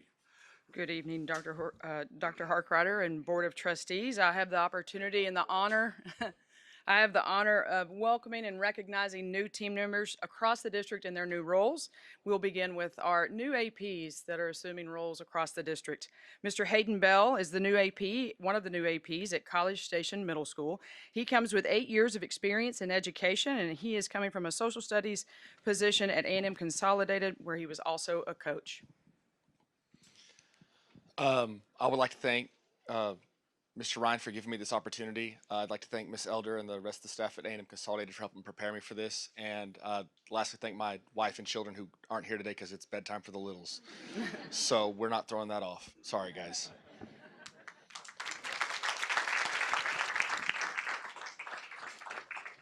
Mrs. Lauren Cummings, she is an AP at Cypress Grove Intermediate. She comes to that role with 9 years of experience in education, and she was previously serving as an English teacher at Cypress Grove Intermediate. I just wanted to thank Piper Cameron for giving me this opportunity and Dr. Harkrider and the rest of the district for the opportunity, as well as Jeff Mann for his work in our aspiring admin program, because that helped a ton get to where I'm at. So thank you. Oh, and my parents. They're kind of important too.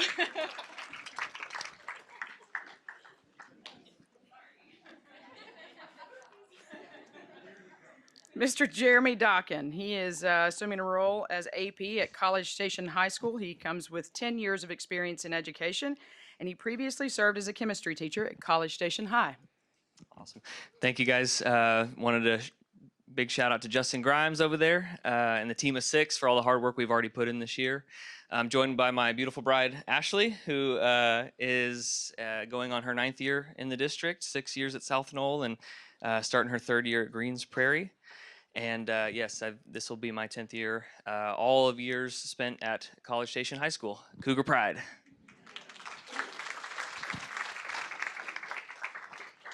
Mr. David Espinosa is assuming the role of AP at Oakwood Intermediate. He comes with 6 years of experience in education, and he was previously serving as a history teacher at A&M Consolidated Middle School. I just want to start off by thanking Rocco Grandy for allowing me this opportunity and the entire College Station ISD. Similar to what Lauren said, Jeff Mann helped prepare me a lot for this, whether it was in Teacher Leadership Academy and in Inspiring Admin. And so also Omar Speedia was my principal last 4 years at AMCMS, helped guide and shape me into the leader I am today. And I'm joined here by my beautiful wife, Shelby, and our 5-month-old daughter, Stella. So.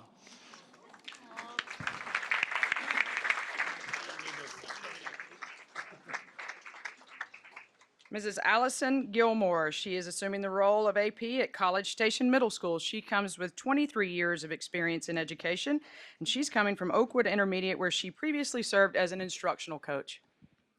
I would just like to say thank you. I'm super excited to be at CSMS. I'd like to thank my husband. He's been with me through all of it. He's the one who encouraged me to get a master's and a doctorate, and I am thankful for that. I have to say thank you to Piper and to Mr. Grandy, because they also trained me and fed me and gave me lots of wisdom. And lastly, Mr. Ryan, thank you for taking a chance on me. I'm excited. Go Knights.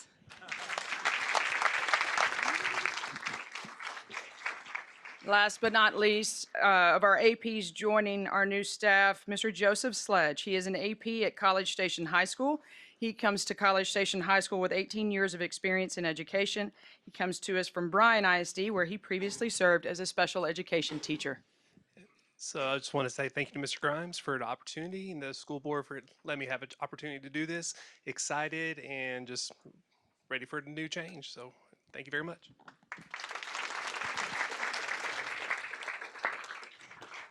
One more round of applause. The AP job is very difficult, and to embark on that from the classroom or from an instructional standpoint, we appreciate your bravery, your commitment, and the kids and staff are lucky to have you, so thank you for what you do.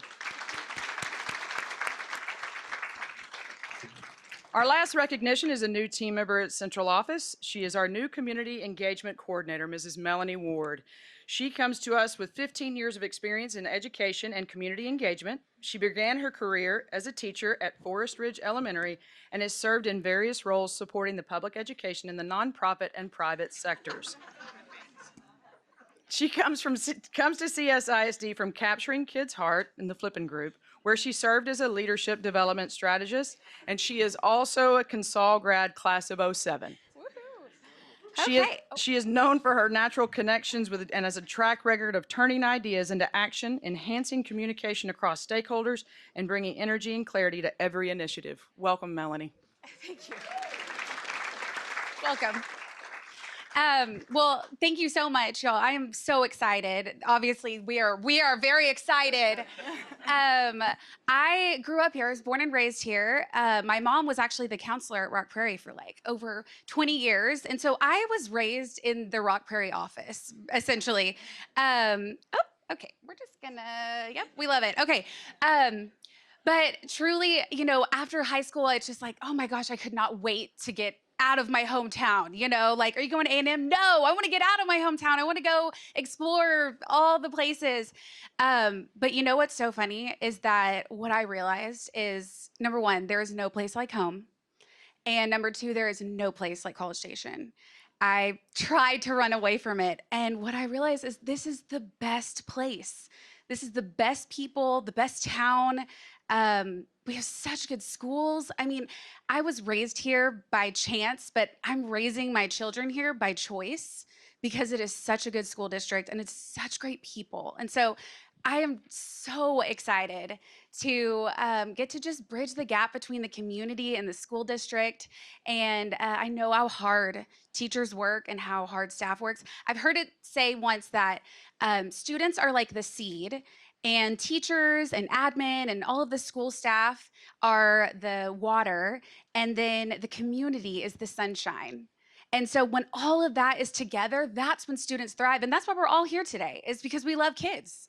And so I'm just really excited to partner with you guys. And if you have ideas or anything, I'm all ears, and just super excited to plug back into CSISD in a different way now. So thank you.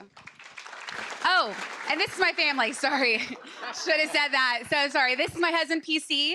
This is Parker. Parker. He is a second grader, Riverbend Bear. And then whoop, whoop. And then we have our future bear coming maybe quicker than they want. This is, can you say your name? Preston. This is Preston, and he's 4 at Longmire Learning Center. So, okay, thank you.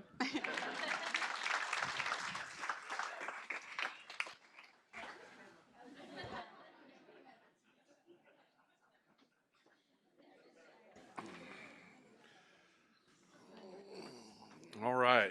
Welcome, everybody. That'll bring us to item D1, board reports. I know we've just started the year, so I don't know how many we have, but Ooh, I'll go first. go right ahead. We hopped right into it with our first meeting this year of Education Foundation, and I'm taking over for Kim Iggy here, kind of representing for the board members, and it was a privilege. We had a few bullet points while we were at a meeting. We have 4 new members. There's a real electric energy in the room during our meeting. And then the other things are grant applications are open, so really encourage teachers to get out right now and apply. They're due October 1st. And then we just had our back to school bash. It was a huge success. We had about 350 students get served, which was great. And then lastly, make sure that you get in on the partnering campaign. It's in full swing, and you can get all that information on their website. And our theme this year is Deep in the Heart of CSISD. And there is a really great commercial featuring yours truly, Tim Harkrider. So be sure to catch that commercial online. Where can we find that? Our YouTube. No, our YouTube channel is down. It's not working. Please don't try it. Okay. Nice. Any others have met? No? I don't, but I just want to add really quickly. Everybody else did a great job of thanking their families. I wanted to thank my mother who came here this evening. All my families at college are traveling, but my mother was a school board member also. She's there in the front row, and so definitely an inspiration. So thank you. I know it's not on there. Safety and security met. We meet 3 times a year. We can't divulge a whole lot because it's all executive type session.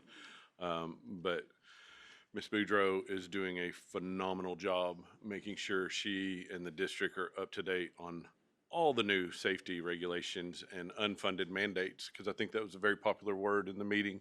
Unfunded mandates that the state has put out, all in the name of security for the kids and our teachers and campuses. So appreciate everything she's doing, and keep up the good work. So we're moving right along there. Brings us to item E, hearing of citizens. During this time, we will hear from citizens who registered to speak prior to the meeting in accordance with board operating procedures. The Open Meetings Act prevents us from responding to speakers regarding items not on the agenda. Comments related to items on the agenda may be discussed during deliberations on that specific agenda item. Public comments are limited to 3 minutes per person. Those needing an interpreter may have up to 6 minutes. Each person has 1 opportunity at the microphone regardless of minutes used. Unused minutes may not be accrued by another speaker. The executive assistant will time the comments and alert the president when time has expired. The board asks that those addressing the board refrain from any derogatory comments. And our first speaker is Terenza Jacobs. Miss Jacobs. No? Okay. Next is Kristen Hitt.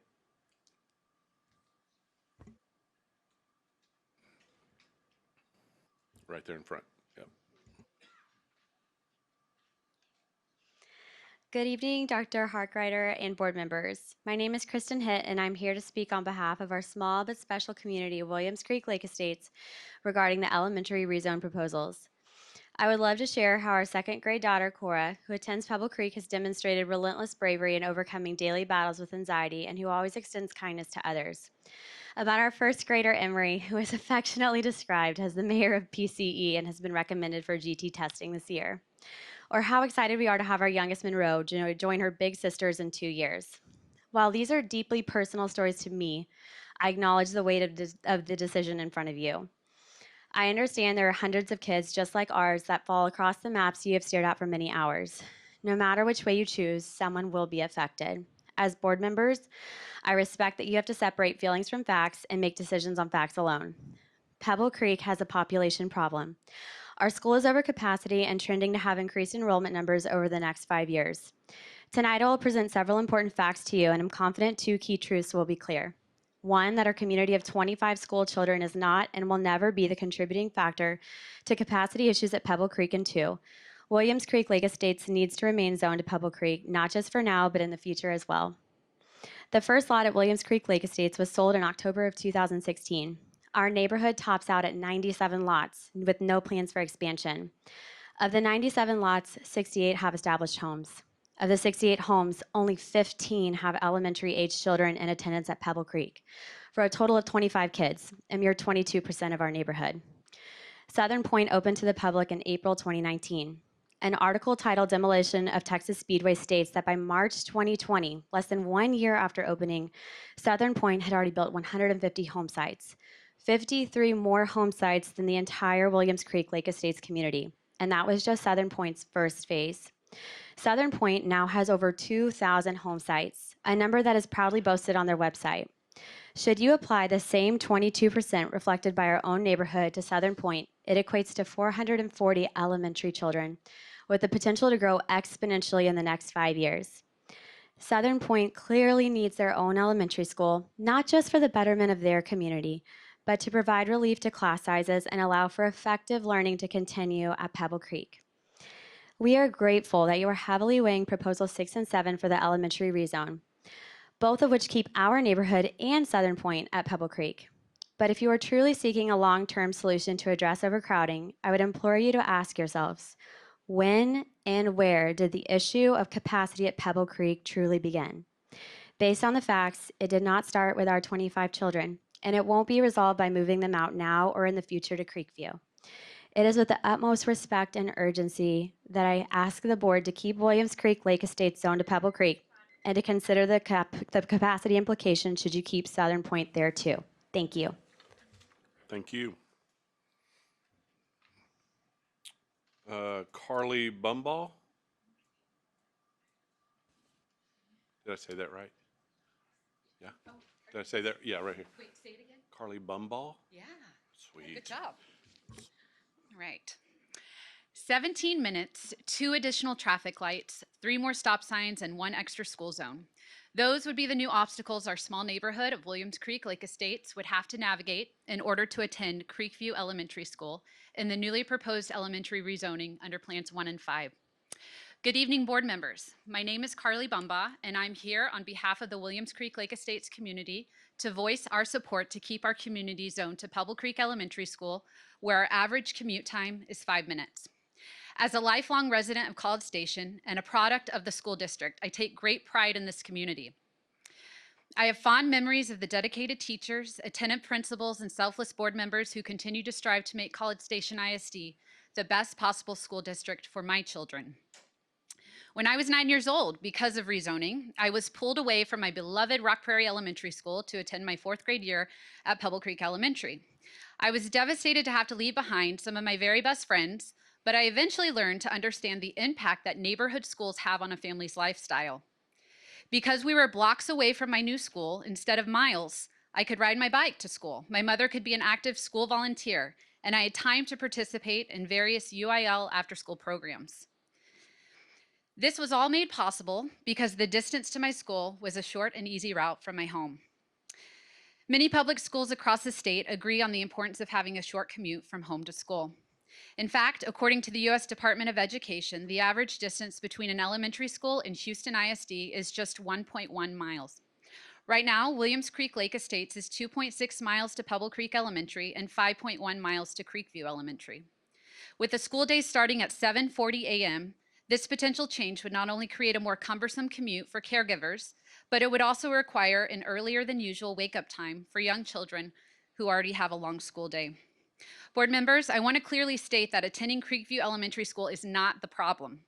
Like I stated earlier, I have tremendous faith and support for all of our wonderful elementary schools, and I know my children would find a way to adapt and excel at any school within College Station ISD. What is the problem is a change in commute time and distance.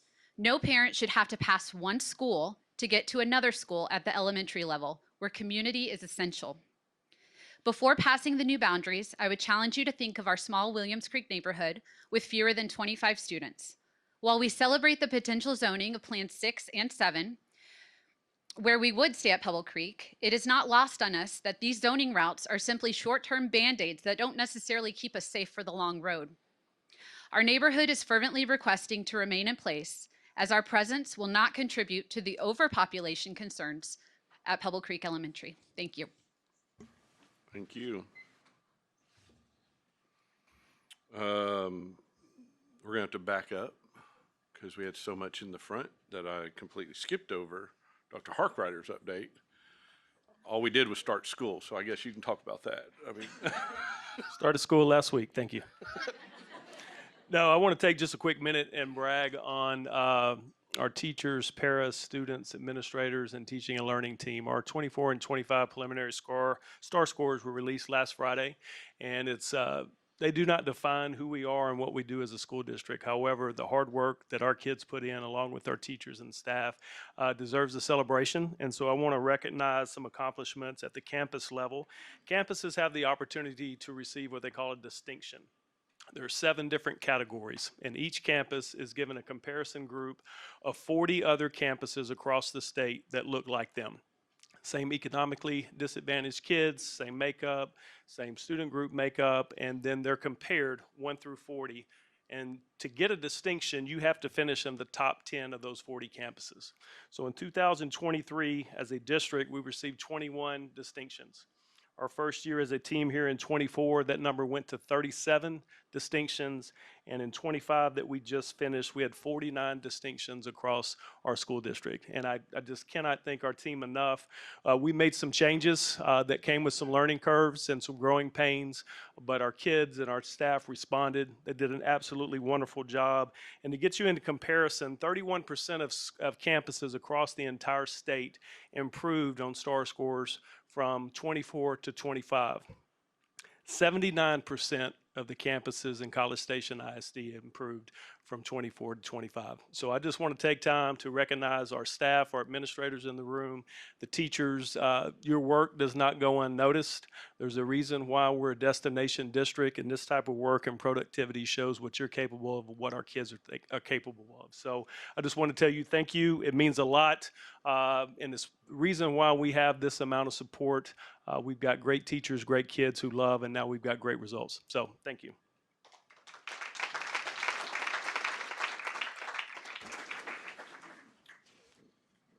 that'll bring us to consent agenda. Those items are G, H1 through H4, I1, I3, J3 through J8. Motion to approve. Second. Motion by Dr. Payne, second by Ms. Simmons. Any further question or comment? All those in favor say aye. Aye. All those opposed? Motion carries 7-0. That will bring us to H5, consideration, discussion, and possible action regarding policy EFB, local library materials. Ms. Goolsby. Yes, sir. Good evening. We spoke last month, or the last special board meeting, about Senate Bill 13 went into effect after the 89th legislative session.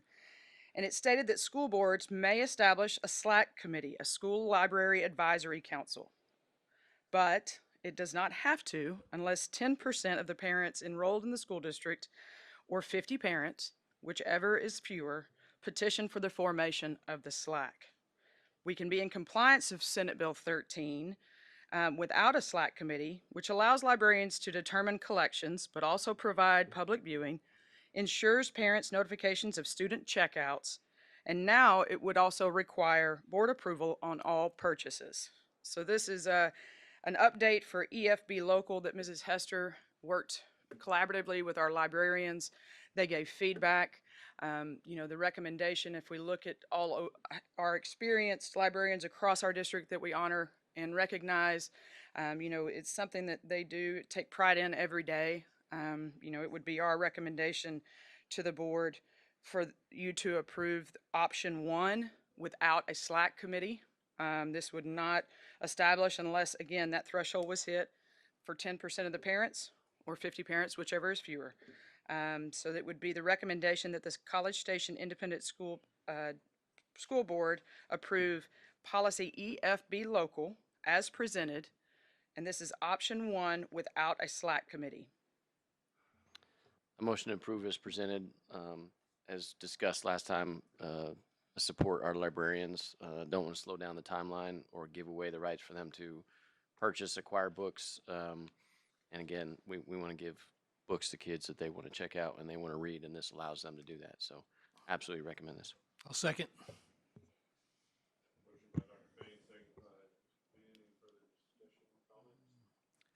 I would just add on to what Dr. Payne said, that this may be an important committee in some school districts and maybe an important committee in ours in the future, but as of today, it's a solution to a problem that, to the best of my knowledge, doesn't exist.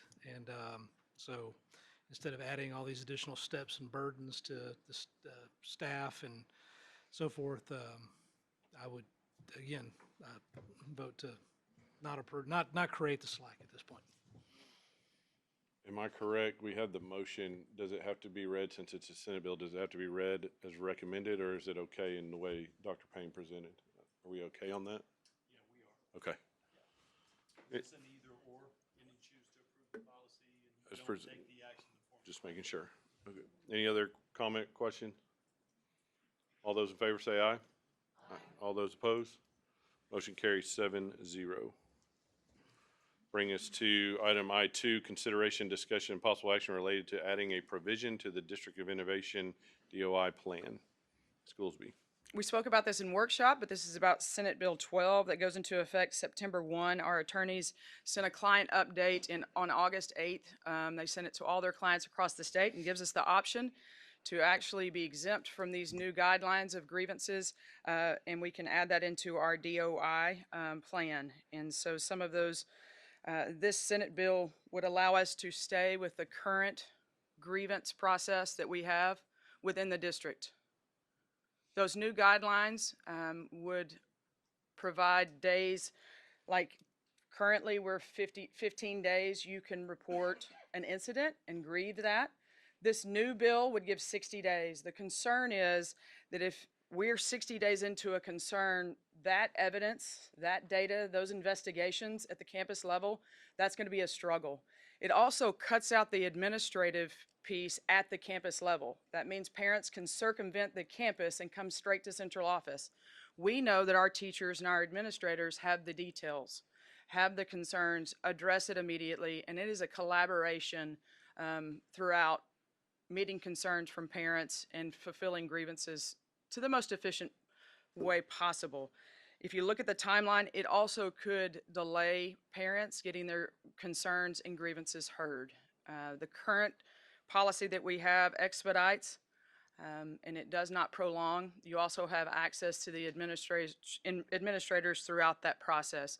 So it is a recommendation that the College Station Independent School District approve the revision to the District Innovation Plan to exempt the Senate Bill 12 grievance policy changes to local policies DGBQ, FNG, and GF, and keep the current CSISD grievance policies in place.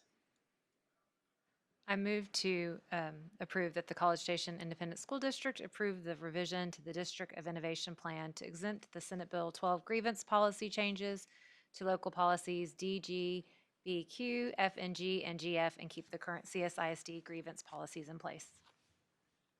Second. Motion by Ms. Simmons, second by Dr. Payne. Any further question or comment? I think just something I want to reiterate for the workshop, there's more people in the room and if there's more people watching, but I think the most important thing for me on this is that it allows parents to solve it at the lowest level, which I always encourage everyone to do. So if you can solve it in the classroom with the teacher, if you can solve it with an AP or a principal, wherever you can do, that's where I want to see issues being resolved, and we want to be able to keep them there. And I, Go ahead. well, and I agree with that. And also, this is another one that if it ain't broke, don't fix it. We have processes in place that have worked for our district, and also discussed at the workshop was that we want to make sure all of our parents are aware and can easily access what they need to do to access the grievance policy. And I think, we have it in many places out there. You can search it, and again, it's working. So Yes, ma'am. I will say some of the patterns of feedback that we've gotten throughout the grievance process also is that the community likes access to the entire board. With Senate Bill 12, it actually allows a subset of board members to hear level 3. So it does not require all board members, and I know that that's been something that we have heard throughout the grievance process, that it is nice to have access to those that are helping serve the district. And this may be a question that y'all don't have an answer to because it's new legislation, but is this something that later on we could vote to unexempt ourselves? Yes, and I will say Senate Bill 12, we have received recommendation from Region 6 and state level to wait on guidance. Senate Bill 12 is a very robust bill with many caveats. This is just one caveat of Senate Bill 12. And Region 6 has said to wait for guidance. We were supposed to get it at the end of July. It is not the end of July. But yes, sir, it's always a policy that you can take feedback if it's not efficient, but we are accessible and we want to be able to serve our community without the grievance process. But we feel very confident in the grievance process that we currently have. Yeah, Senate Bill 12 ended up being a bunch of bills that couldn't get across the finish line by themselves that were packaged together in one huge bill at the very end of the session. And just to clarify, we're waiting for guidance on a lot of this legislation from the state, right? From Yes, ma'am. From TEA. Right? Yes, ma'am. Typically when that legislative session, when it happens, it passes, TEA will give you guidance. We have not received that, but school has started. All those in favor say aye. All those opposed? Motion carries 7-0. Brings us to item J1, consider authorizing the superintendent to renew insurance coverage for the property and casualty, general liability, auto liability, physical damage, school leaders, underground storage, and crime fidelity for the 2025-26 fiscal year. Ms. Wilson. All right. We work with ANCO, specifically Mr. Graham, and he is here with us tonight if we have any additional questions. So we put this out to bid. I am excited to say that our property insurance went down $223,000.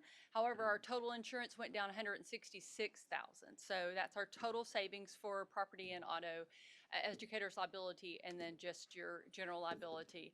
The main difference between the two, the $1,000 difference, really lies in the coverage in Travelers and Liberty Mutual. Liberty Mutual has a $5 million auto liability for catastrophic, and then Travelers has a $5 million.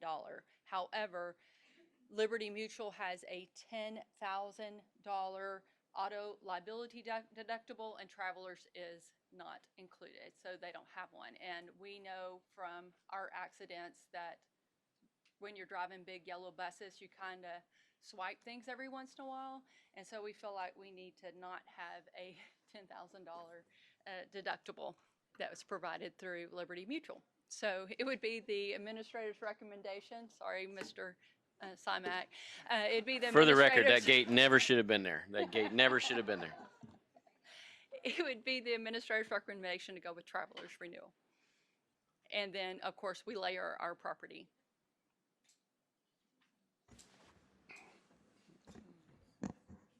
Any questions? Motion approved as Move to presented. accept as presented.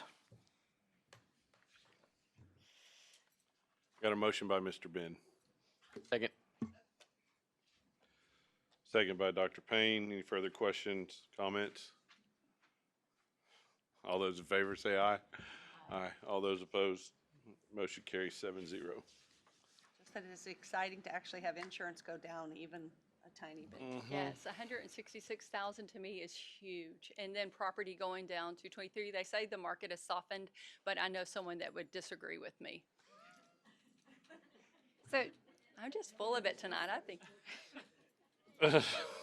I have a question. So this is a savings. We adopted our budget without the savings in there. So does that? No, or I did we had adopt- worked with them before Okay. just to see where we were. We were anticipating a 10% deduction in property and knew that auto was going up. And so even though we didn't have definite numbers, I kind of knew where the market was and I took it into consideration. So sorry. Just so everyone understands. There's not any savings to be had in there, no. Nice try, though. There you go. J2, consideration and possible approval of the Board of Trustees for the 2025-26 school year to delegate contractual authority to obligate the school district under Texas Education Code TEC 11.1511C4 to the superintendent solely for the purpose of obligating the district under TEC 48.257 and TEC Chapter 49, subchapters A and D, and the rules adopted by the Commissioner of Education as authorized under TEC 49.006. This includes approval of the agreement for the purchase of attendance credits or the agreement for the purchase of attendance credit netting Chapter 48 funding. Ms. Wilson. Okay, so you have to have this accepted by TEA before you can adopt your tax rate that we did tonight, and we did have that accepted. We have till January to actually get the contract in place, but we're going to go ahead and do that tonight and get that out of the way. So just understand a kind of little bit about what they're talking about is basically what they used to call Chapter 41, Robin Hood school districts. We've had recapture here in College Station before. So just to kind of put it in perspective, there's 2 tiers worth of funding. There's your tier 1 funding, which kind of just is your characteristics of your student makeup. Tier 2 funding is usually experienced where they talk about enrichment funding.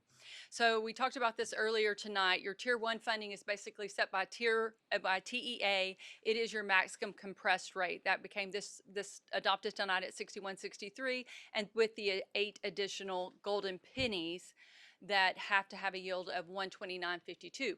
Our current yield based on their calculations is 74.77. So we're under that golden penny. We're not in consideration for recapture when it comes to that tier 1 funding. However, if we were to take advantage of the copper pennies, we would be in recapture to TEA.